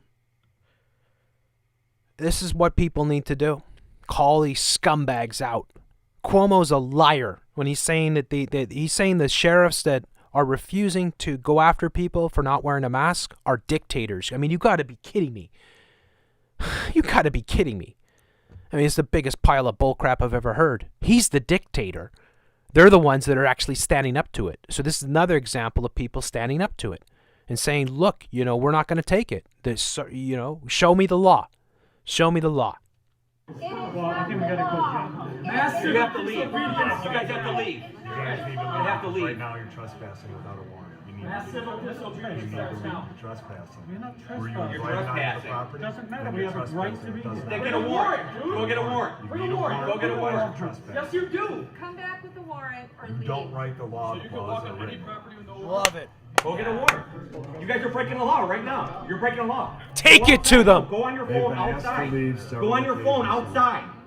I would really like it if you Where would did stop you hear the shouting at me. report I haven't from? done Okay, anything we can look at wrong. I really like it if you wouldn't stop yelling at me. Yeah, whatever. I mean, you scumbags. You're fucking with other people's lives. And then you're what? You want sympathy all of a sudden? All of a sudden now, oh. You know, I mean, it's unbelievable. Great for these people. I couldn't support it more. If everyone did this, this would be over. It would be done. It would be, they would pack up. They'd be like, all right, guys, close it up. Bill Gates would be like, damn. You know? But this is the problem. Most people watch television. They don't know their rights. They don't know the law. They don't even know their constitution. And they believe the lies of the media. This is the biggest fight in the history of humanity, I mean, that we're facing. Because if enough people did this, it would be over, folks. It would be over. Who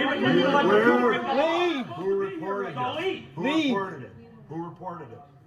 You know what? I don't know. Yeah, Because it's anonymous, right? It's Yes, anonymous. But It it's can't be legitimate anonymous. So an anonymous complaint, and these scumbags show up.